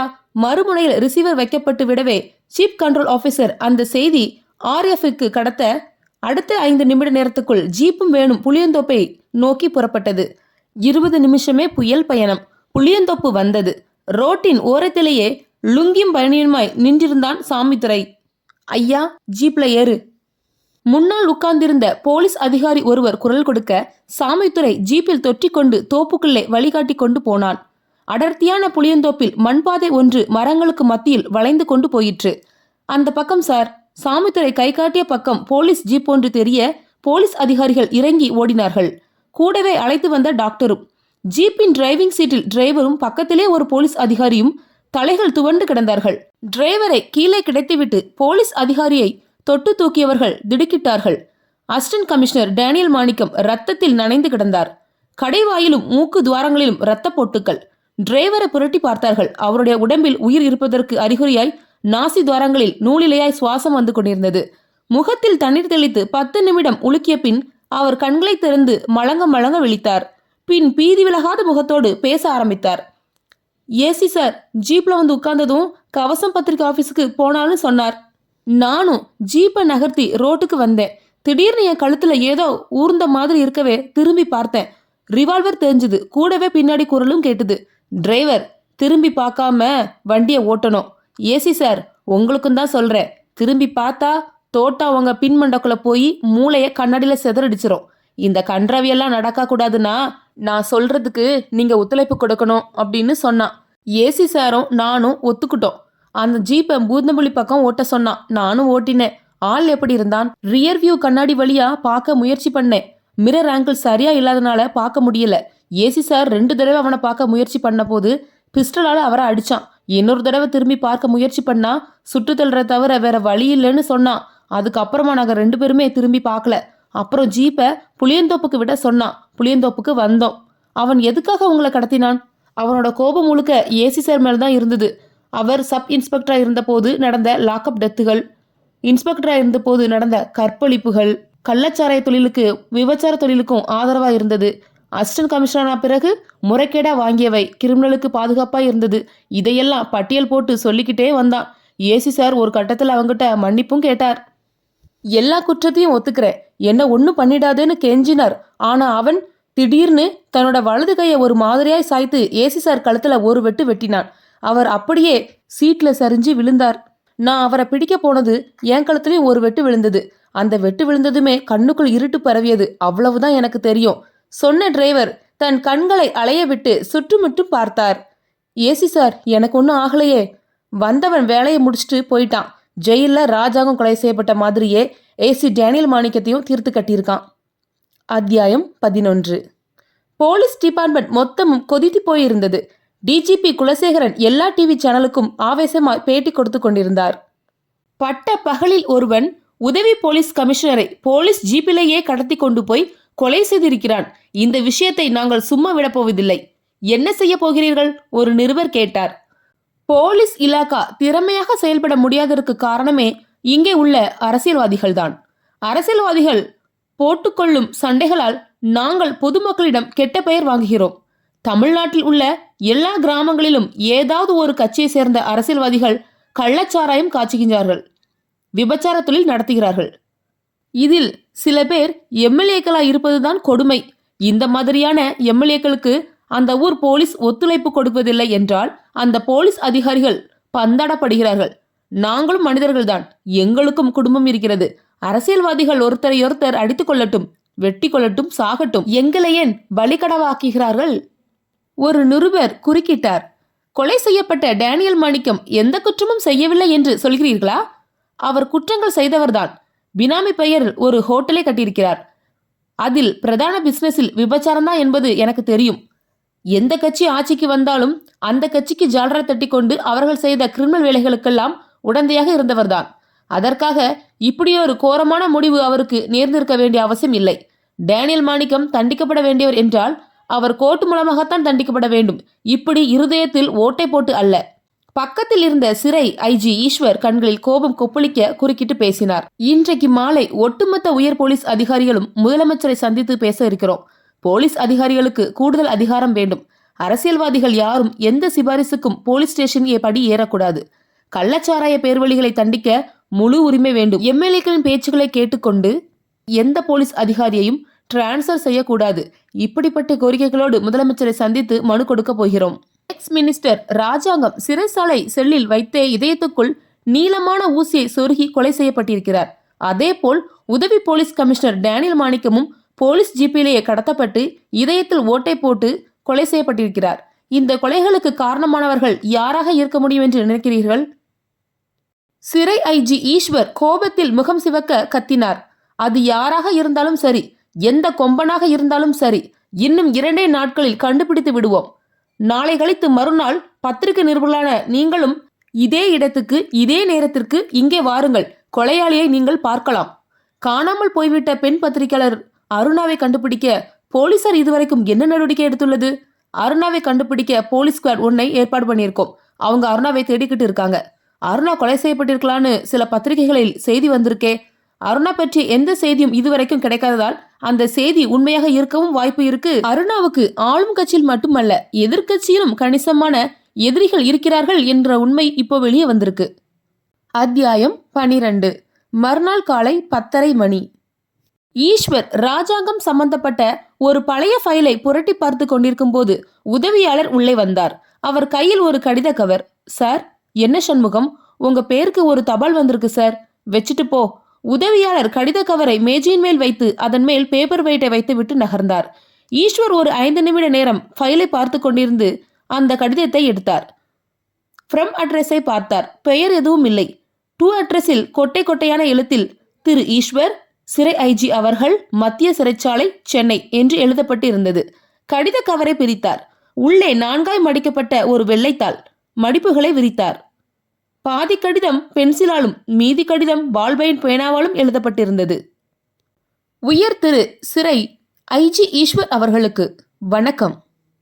பத்திரிகை நிருபர்களுக்கு தாங்கள் பேட்டி கொடுத்ததை பத்திரிகையில் பார்த்தேன், டிவியிலும் பார்த்தேன். பெண் ரிப்போர்ட்டர் அருணாவை கண்டுபிடிக்க போலீஸ் ஸ்குவாட் அமைக்கப்பட்டு இருப்பதாக சொன்னீர்கள்.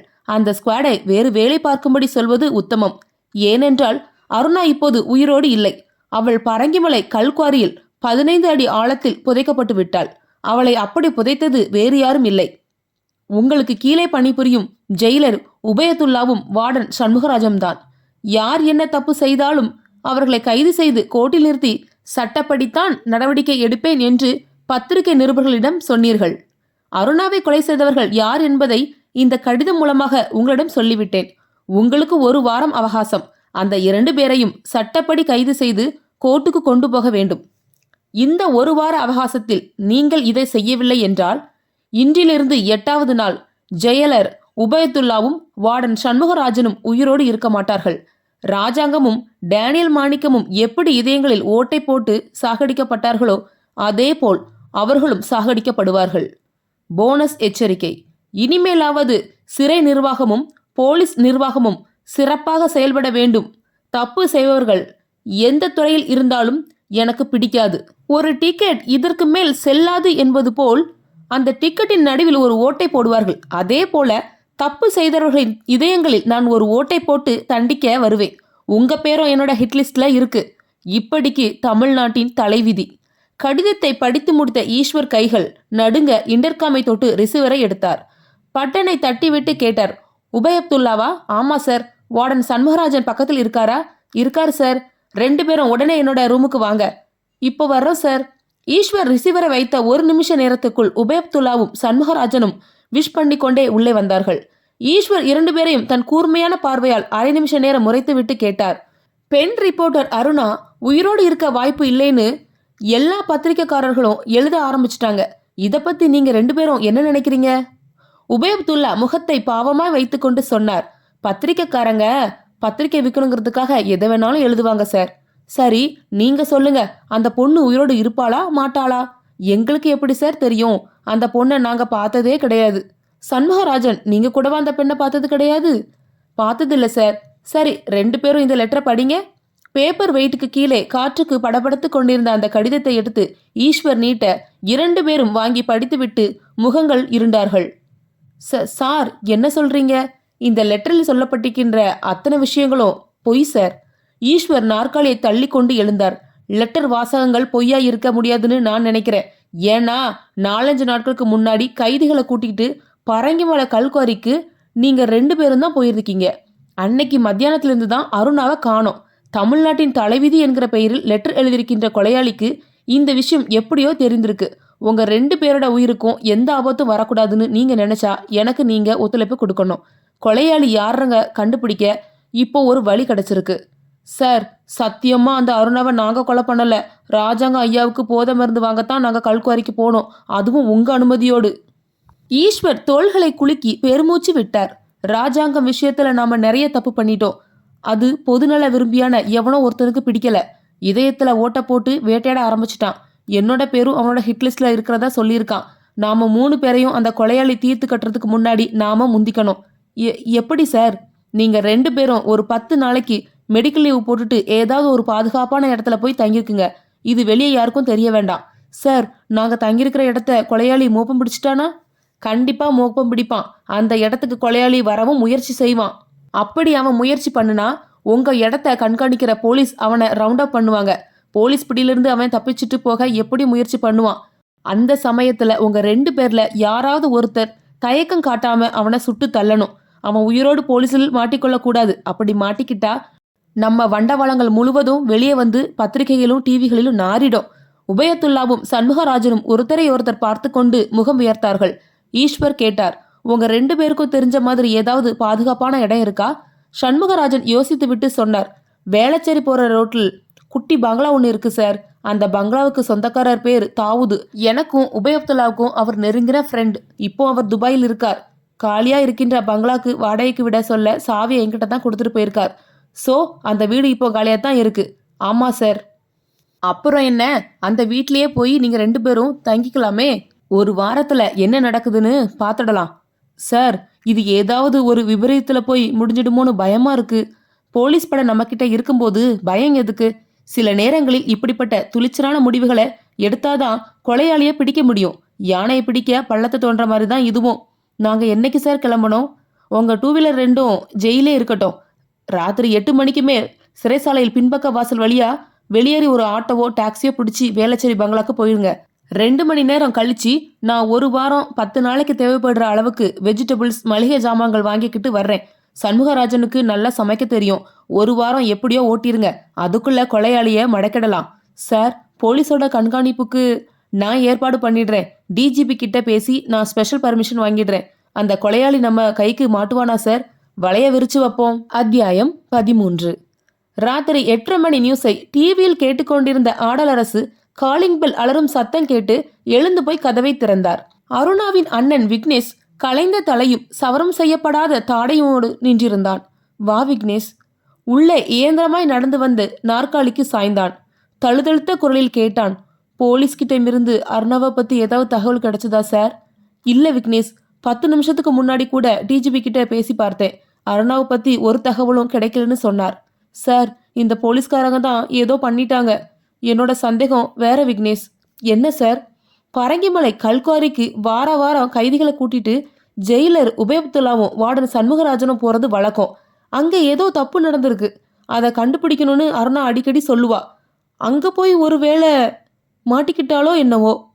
இதை நான் வெளிப்படையா சொன்னா நிறைய பிரச்சனை வரும். சார், எனக்கு வர்ற ஆத்திரத்தில் ஒரு துப்பாக்கியை எடுத்துட்டு போய் சந்தேகப்படுற எல்லாரையும் சுட்டு தள்ளணும் போல இருக்கு. இன்னும் 2 நாள் பார்ப்பேன். அருணா வரலன்னா அதைத்தான் நான் பண்ண போறேன். பொறுமையாயிரு விக்னேஷ்.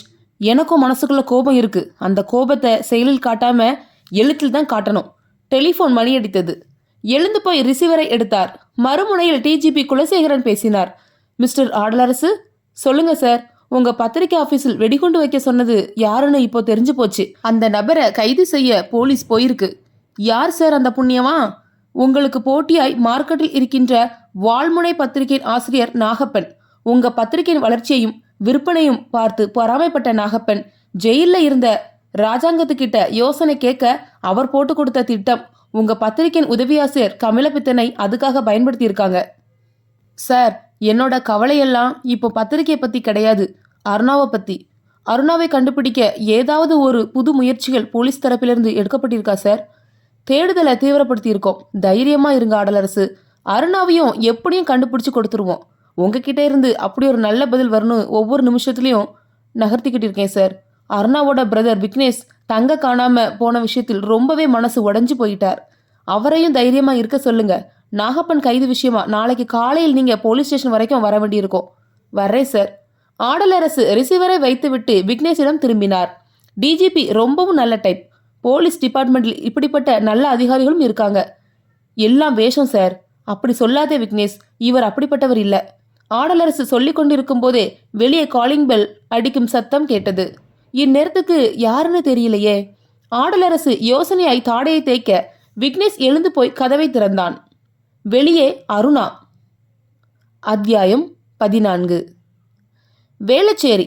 மரங்களுக்கு நடுவில் உட்கார்ந்திருந்த அந்த குட்டி பங்களாவில் ஜன்னல்களையும் கதவையும் அடைத்துவிட்டு படுக்கை அறைக்குள் இருந்தார்கள் உபய் அப்துல்லாவும் சண்முகராஜனும். டிவி திரையில் ஒரு ப்ளூ பிலிம் சத்தம் இல்லாமல் ஓடிக்கொண்டிருக்க டீப்பாயின் மேல் ஸ்காட்ச் பாட்டிலும் டம்ளர்களும் தெரிந்தன. உபய், கண்களில் போதையோடு கூப்பிட்டார் சண்முகராஜன்.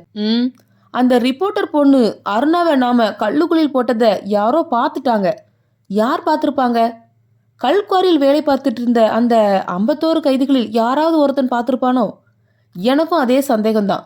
கைதிகளில் எவனாவது பார்த்துட்டு வெளியே தகவல் கொடுத்துருப்பானோ? எவ்வளவுதான் ஜாக்கிரதையா காரியத்தை பண்ணாலும் ஏதாவது ஒரு இடத்துல ஸ்லிப் ஆயிடுறோம். பங்களாக்கு வெளியே காம்பவுண்ட் கேட்டுக்கு பக்கத்தில் காரின் ஹாரன் சத்தம் கேட்டது. உபய் அப்துல்லா குடித்து கொண்டிருந்த டம்ளரை அப்படியே கீழே வைத்துவிட்டு எழுந்து வெளியே வந்து ஜன்னல் வெளியே எட்டி பார்த்தார். ஈஸ்வரின் வெள்ளை நிற அம்பாசிடர் கார் தெரிந்தது. சண்முகம், போய் கதவை தர, ஐஜி வந்துட்டார். சண்முகராஜன் வேக வேகமாய் நடைபோட்டு வெளியே வந்து வாசல் கதவையும் பின் காம்பவுண்ட் கேட்டையும் திறந்து விட்டார். கார் உள்ளே வந்து போர்ட்டிகோவில் நின்றது. ஐஜி ஈஸ்வரும் ஜெயில் சூப்பரண்டன் இன்பமணியும் காரிலிருந்து இறங்கி உள்ளே வந்தார்கள். உபய் அப்துல்லாவும் சண்முகராஜனும் போதை தெளிந்து விஷ் செய்தார்கள். ஈஸ்வர் சிரித்தார். என்ன இப்படி மணக்குது? ஸ்காட்சா? ஆமா சார். மிச்சம் மீதி ஏதாவது இருக்கா, இல்ல காலி பாட்டில் தானா? ஃபுல் பாட்டிலே இருக்கு சார். எல்லாம் செத்துப்போன ராஜாங்கம் சாரோட கருணை மலை. போய் பாட்டில கொண்டா, முதல்ல ஒரு ரவுண்ட் போட்டுக்கிட்டு பேசுவோம். உபய் அப்துல்லா உள்ளறைக்கு ஓடி போய் ஒரு புது பாட்டிலோடு ஓடி வந்தார். இன்பமணி பாட்டிலை வாங்கி அதை திறக்க முயற்சிக்க சண்முகராஜன் ஈஸ்வரிடம் கேட்டார். சார், மளிகை ஜாமான்களும் காய்கறிகளும் கொண்டுட்டு வர்றதா சொன்னீங்களே, அதை மறப்பேனா? சொன்னவர் வெளியே பார்த்து குரல் கொடுத்தார். டிரைவர் ஐயா. அந்த டிரைவர் உள்ள எட்டி பார்த்து குரல் கொடுத்தார். அந்த மளிகை ஜாமானையெல்லாம் கொண்டு வந்து உள்ள வை. இதோ. சொன்ன டிரைவர் நிமிஷ நேரம் கழித்து உள்ளே வந்தார். கையில் ஊதுவத்தி பாக்கெட் சைஸில் ஒரு பிளாஸ்டிக் டப்பி. அதை டீப்பாய் மேல் வைத்துவிட்டு டிரைவர் தள்ளி நிற்க உபய் அப்துல்லா புன்னகையோடு கேட்டார். என்ன சார் இது?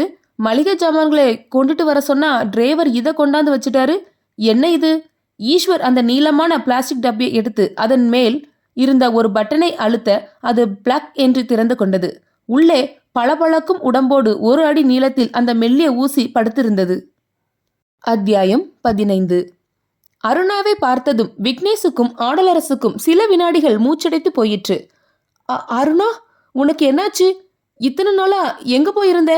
ஆடலரசு கேட்க அருணா முகம் இறுகி போனவளாய் உள்ளே மெல்ல நடந்து வந்து சோபாவுக்கு சாய்ந்தாள். கழுத்தில் லேசாய் உயர்வியின் மினுமினுப்பு. ஆடலரசை கண்களில் நீரோடு பார்த்தாள். சார், என்னோட ஃப்ரெண்ட் லாராவை அநியாயத்துக்கு இழந்துட்டேன். நீ என்னம்மா சொல்ற? சார், 4-5 நாளைக்கு முன்னால் நான் பரங்கிமலை போறதுக்காக நம்ம ஆபீஸை விட்டுட்டு வெளியே வந்தேன். அப்பதான் லாராவை பார்த்தேன். லாராவும் ஃப்ரீலான்சரா ரிப்போர்ட்டர் வேலை பார்க்குற விஷயம் உங்களுக்கு தெரியும். நானும் அவளும் பார்த்து ரொம்ப நாள் ஆனதுனால பக்கத்துல இருக்கிற ரெஸ்டாரண்ட்டுக்கு போய் டீ சாப்பிட்டோம். அப்பதான் என்னோட செல்போன்ல ஒரு கால் வந்தது. என்னோட அண்ணன் குரலில் யாரோ பேசியதை கேட்டு ஏமாந்து போயிட்டேன். ஃபோன்ல என்ன பேசினாங்க? அண்ணன் தனக்கு உடம்பு சரியில்லைன்னு சொல்லி மனோரஞ்சிதா ஹாஸ்பிட்டல்ல கொஞ்ச நேரத்துல அட்மிட் ஆக போறதா சொன்னார். அந்த குரல் அச்சாய் அண்ணன் மாதிரியே இருந்ததால் ஏமாந்து போய் புறப்பட தயாரானேன். லாரா ஒரு பிரஸ் ரிப்போர்ட்டரா இருந்ததுனால பரங்கிமலைக்கு போய் நான் பார்க்க வேண்டிய வேலையை அவ பார்க்க போறதா சொன்னா. நான் வேண்டான்னு எவ்வளவோ சொல்லியும் லாரா கேட்கல. என்னோட கேமராவையும் அவசரத்துல என்னோட வேனிட்டி பார்க்கையும் எடுத்துட்டு போயிட்டா. அவ எப்பவுமே அட்வென்ச்சர் டைப்பில் எதையாவது பண்ண துடிக்கிறவள்.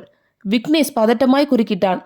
சரி, மனோரஞ்சிதா ஹாஸ்பிட்டல் உனக்கு என்ன ஆபத்து ஏற்பட்டது? நான் லாரா கிட்ட சொல்லிட்டு ரெஸ்டாரண்ட்டை விட்டு வெளியே வந்தேன். ஒரு காலி ஆட்டோ தயாரா நின்றுட்டு இருந்தது. அதுல ஏறிக்கிட்டு ஹாஸ்பிட்டல் போக சொன்னேன்.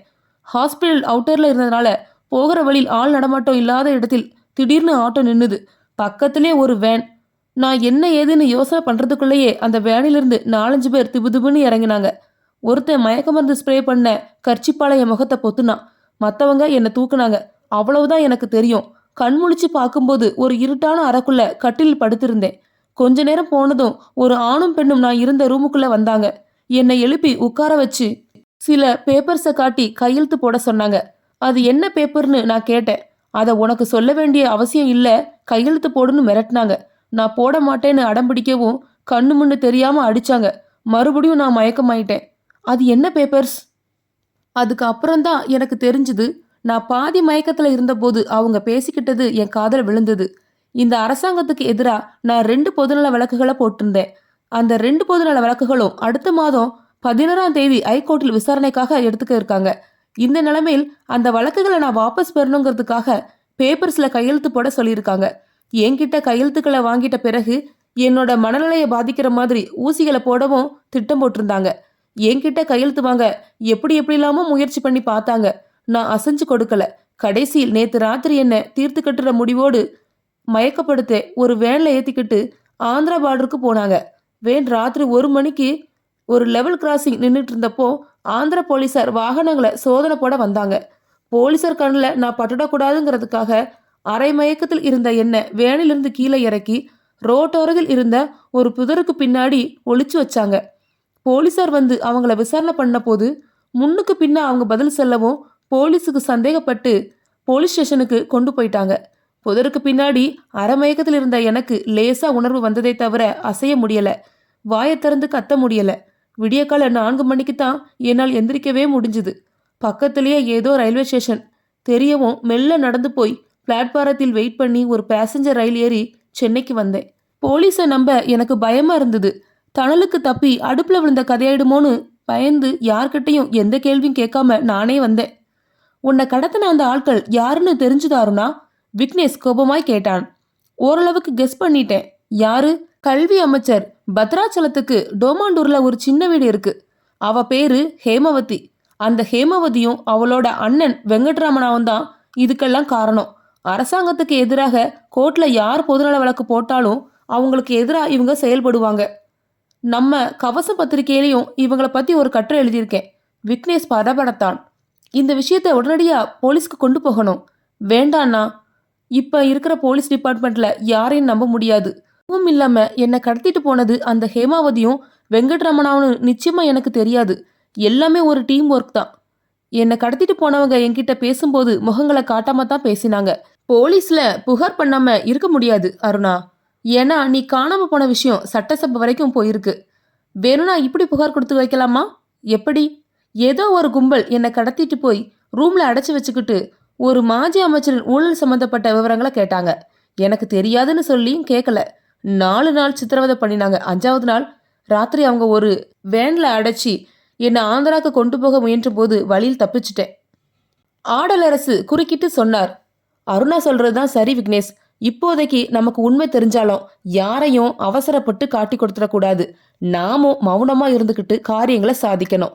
பரங்கிமலைக்கு போன லாராவுக்கு என்ன நேர்ந்ததுன்னு தெரியலே சார். அதையும் இனிமேல் கண்டுபிடிப்போம். லாரா பாவம் சார், ஒண்டி கட்ட, ஃபேமிலி கிடையாது. அடையாறில் ஒரு வீடு எடுத்து தங்கியிருந்தா. அவ உயிரோடு இருந்தாலும் இல்லைனாலும் அதை பத்தி சந்தோஷப்படவோ கவலைப்படவோ யாரும் கிடையாது. சொன்ன அருணாவின் கண்களில் நீர் கட்டி கொண்டு பளபளத்தது. அத்தியாயம் 16. 1 அடி நீளத்தில் பளபளக்கின்ற உடம்போடு தெரிந்த ஊசியை பார்த்ததும் உபயத்துல்லாவும் சண்முகராஜனும் துல்லியமாய் மிரண்டு போய் ஐஜி ஈஸ்வரை பார்த்தார்கள். என்ன சார் இது? பார்த்தா தெரியல, ஊசி. இது இது எதுக்கு சார்? உங்க 2 பேருக்கும் வழி காட்ட வந்திருக்கு. சுடுகாட்டுக்கு எப்படி போறதுன்னு வழி தெரியாம இருக்கிறவங்களுக்கு இந்த ஊசி தான் வழிகாட்டி. உபயத்துல்லாவும் சண்முகராஜனும் ஸ்தம்பித்த விழிகளோடு பின்வாங்க அவருக்கு பின்னால் நின்றிருந்த ஜெயில் சூப்பரண்டன்ட் இன்பமணியும் டிரைவரும் அவருடைய தோள்களை கப்பென்று பற்றி கொண்டார்கள். இருவரும் திமிர ஈஸ்வர் புன்னகைத்தார். ஜெயிலுக்குள்ள ஒரு ராஜா மாதிரி சுத்திட்டு இருந்த ராஜாங்கமோ, காக்கி யூனிஃபார்ம் போட்டுக்கிட்டு சட்டத்துக்கு புறம்பான வேலைகளை பண்ணிட்டு இருந்த உதவி போலீஸ் கமிஷனர் டேனியல் மாணிக்கமோ இந்த ஊசியால் தான் சுடுகாட்டுக்கு வழிகாட்டப்பட்டவங்க. 2 பேர் இதயத்துக்குள்ளேயும் ஆழமா இறங்கி ரத்தத்தை ருசி பார்த்த இந்த ஊசி இப்போ உங்க இதயங்களிலும் இறங்கி ருசி பார்க்க போகுது. இந்த தண்டனை எதுக்கானதுன்னு உங்க 2 பேருக்கும் நல்லாவே தெரியும். சண்முகராஜனும் மரண பீதி நிரம்பிய முகத்தோடு கைகள் நடுங்க கும்பிட்டார். சார், அந்த ரிப்போர்ட்டர் பொண்ணு அருணாவை ஒன்றும் பண்ண வேண்டான்னு சொன்னேன். உபயத்துல்லா தான் கேட்கல. உபயத்துல்லா கோபமாய் அழுகை குரலில் இடைமறித்தார். அது பொய் சார். அருணாவோட கழுத்தை பிடிச்சு நெரிச்சது இந்த ஆள் தான் சார். ஈஸ்வர் பிளாஸ்டிக் பெட்டியில் இருந்த ஊசியை கையில் எடுத்துக்கொண்டே சிரித்தார். நீங்க 2 பேரும் பார்ட்னர்ஸா இருந்து கொலை பண்ணியது அந்த அருணாவை அல்ல, லாராங்கிற பொண்ணை. அந்த பொண்ணும் பத்திரிகை ரிப்போர்ட்டர் தான். அவர்கள் திகைத்து திணறி கொண்டிருக்க இன்பமணி இப்போது பேச்சை தொடர்ந்தார். உங்க 2 பேரோட நடவடிக்கைகளையும் மட்டும் அல்ல, போலீஸ் டிபார்ட்மெண்ட்டிலும் அரசியல் துறையிலும் நீதித்துறையிலும் உள்ள எல்லா கருப்பு ஆடுகளின் நடவடிக்கையும் உன்னிப்பா கவனிச்சு அவங்கள எல்லாம் ஹிஸ்ட்ரிட் பண்ணி ஒவ்வொருத்தருக்கும் கபால மோச்சம் காட்டுறது தான் என் வேலை. தீய சக்திகளை நேருக்கு நேர் எதிர்கொள்கிற மன வலிமையோ பணபலமோ எங்க 3 பேருக்கும் கிடையாது. அதனால அந்த தீய சக்திகளுக்கு உதற மாதிரி நடிச்சு அதுக்கப்புறம் ஒரு நல்ல நாள் பார்த்து அழிக்கின்ற வேலையை பண்ணிட்டு வர்றோம். அந்த நல்ல நாள் இன்னைக்கு உங்களுக்கு வந்திருக்கு. உபயத்துல்லாவும் சண்முகராஜனும் வியர்ந்து வழிந்தார்கள். விரோதிகளோடு உறவாடி அழிக்கின்ற இந்த புனித பணிக்கு முதல் பலி ராஜாங்கம், 2வது பலி டேனியல் மாணிக்கம், 3வது பலி உபயத்துல்லா, 4வது பலி சண்முகராஜன். வேண்டாம் சார். உபயத்துல்லா கதறியல இன்பமணி சிரித்தார். சரி, 3வது பலி சண்முகராஜன், 4வது பலி உபயத்துல்லா. பட்டியல் இதோடு முடியல பார்ட்னர்ஸ். உங்க 2 பேருக்கும் இன்னைக்கு வழிகாட்டிட்டு அடுத்த வாரம் இன்னொரு மோசடி பார்ட்னருக்கு வழிகாட்ட போறோம். அவங்க வேற யாரும் கிடையாது, டேராடூரில் இருக்கின்ற ஹேமாவதியும் அவளோட அண்ணன் வெங்கட்ராமனும் தான். எந்த கட்சி ஆட்சிக்கு வந்தாலும் இவங்களோட அராஜகத்தை தாங்கிக்க முடியாது. தமிழ்நாட்டில் உள்ள எல்லா தாதாக்களும் இவங்க கட்டுப்பாட்டுக்குள். மந்திரிகள் பினாமி சொத்துக்கள் பாதுகாக்கிற வேலையும் இவங்களோடது தான். எத்தனையோ ஃபைனான்ஸ் கம்பெனிகளை நடத்தி பொதுமக்களின் பணத்தை கோடி கோடியா சுருட்டியிருக்காங்க. இவங்க பேர்ல எத்தனையோ வழக்குகள் இருந்தாலும் ஒரு நாள் கூட இவங்க லாக்கப்புக்குள்ள இருந்ததில்ல. ஸோ சாக்கடைகளையும் சுத்தப்படுத்த போறோம். நாங்க 3 பேரும் போலீஸில், அதாவது எங்களுடைய உயர் அதிகாரிகளிடம் மாட்டிக்கொள்ளாத வரையில் இந்த புனித பயணத்தை தொடர்ந்து கொண்டிருக்கோம். ஈஸ்வர் கையில் ஊசியோடு எழுந்தார். நீங்க 2 பேரும் 10 நாள் மெடிக்கல் லீவ் போட்டிருக்கீங்க. இங்க இந்த வீட்டில் 2 பேரும் தங்கியிருக்கிற விஷயம் எங்களை தவிர வேற யாருக்கும் தெரியாது. அதே போல் உங்க மரணமும் யாருக்கும் தெரிய போறதில்ல. லாராவை எந்த கல்லுக்குழிக்குள்ள போட்டு அடக்கம் பண்ணீங்களோ அதே கல்லுக்குழிக்கு பக்கத்தில் இன்னும் 2 கள்ளிக்குழிகளை பார்த்து வச்சிருக்கேன். அந்த குழிகள் தான் உங்களுக்கு நிரந்தர இடம். உங்க 2 பேரையும் தொடர்ந்து இன்னும் சில தீய சக்திகள், இந்த சமுதாயத்துல தேவைப்படாத குப்பைகள் அந்த கல்லுக்குழிகளை வந்து சேரும். உபயத்துல்லாவும் சண்முகராஜனும் மரண பயத்தில் எச்சில் விழுங்கினார்கள். இந்த மரணம் உங்களுக்கு வலிக்காது. டிரைவருக்கு வர்மக்கலை தெரியும். நீங்க 2 பேரும் முரண்டு பிடிக்காம அசையாமல் ஒரு வினாடி நிமிர்ந்தா போதும். டிரைவரோட வலது கை உங்க கழுத்தில் ஒரு கத்தி மாதிரி சாய்வா பாயும். கழுத்தில் அடிபட்டதுமே உங்க உடம்பில் மொத்த நரம்பு மண்டலமும் ஸ்தம்பிச்சு போயிடும். 2 மணி நேரத்துக்கு மரக்கட்டைகளா விழுந்து கிடப்பீங்க. அதுக்கப்புறம் தான் இந்த ஊசிக்கு வேலை. பார்க்கறதுக்கு ரோம மாதிரி மெல்லிசா இருக்கிற இந்த ஊசிக்கு பேர் பல்டியம் நீடில். இந்த பல்டியம் நீடில் போன வருஷம் மகாபலிபுரத்தில் ஒரு வெளிநாட்டு கிரிமினல்ஸை கைது செய்ய போது என்னோட கைக்கு கிடைச்சது. அபூர்வமான பொருட்களை கலெக்ஷன் பண்றதுனால எனக்கு இந்த நீடில்ஸ் போலீஸ் ஒப்படைக்க மனசு இல்லை, வச்சுக்கிட்டேன். இந்த பல்டியம் நீடில் தான் இன்னைக்கு சமுதாயத்தில் இருக்கின்ற தீமைகளை அடிக்கிற சுதர்சன சக்கரமா இருக்கு. ஈஸ்வரின் பேச்சை கேட்டு பயத்தில் உறைந்து போயிருந்த உபயப்துல்லாவையும் சண்முகராஜையும் டிரைவர் நெருங்கினார். வலது கையை சாய்வாய் கத்தி மாதிரி உயர்த்தி வீசினார். முதலில் உபயப்துல்லாவும் இரண்டாவது சண்முகராஜனும் ஒரு சின்ன முனங்களை கூட வெளிப்படுத்தாமல் வேறற்ற மரம் போல் சாய்ந்தார்கள். ஈஸ்வர் பல்டியம் நீடிலோடு அவர்களை நெருங்கி கீழே உட்கார்ந்த வினாடி அவருடைய செல்போன் கூப்பிட்டது. நீடிலை இன்பமணியின் கையில் கொடுத்துவிட்டு காரியத்தை முடிக்கும்படி சொல்லிவிட்டு செல்போனை உயிர்ப்பித்து காதில் பொருத்தி கொண்டு நடந்தார். ஹலோ. மறுமுனையில் டிஜிபி குலசேகரன் பேசினார். மிஸ்டர் ஈஸ்வர். Holding sir. இப்போ நீங்க எங்கிருந்து பேசிட்டு இருக்கீங்க? அடையாறுல ஒரு முக்கியமான ஃபங்க்ஷன்ல இருக்கேன் சார். ஒரு அரை மணி நேரம் ஆஃபீஸுக்கு வந்துட்டு போங்க. Anything important sir? காணாம போன அருணா கிடைச்சிட்டாங்க. யாரோ கடத்திக்கிட்டு போயிட்டாங்களாம். எப்படியோ தப்பிச்சு வந்துட்டாங்க. God is great sir. நீங்க உடனே புறப்பட்டு வரீங்களா? ஃபங்க்ஷன் 10 நிமிஷத்துல முடிஞ்சு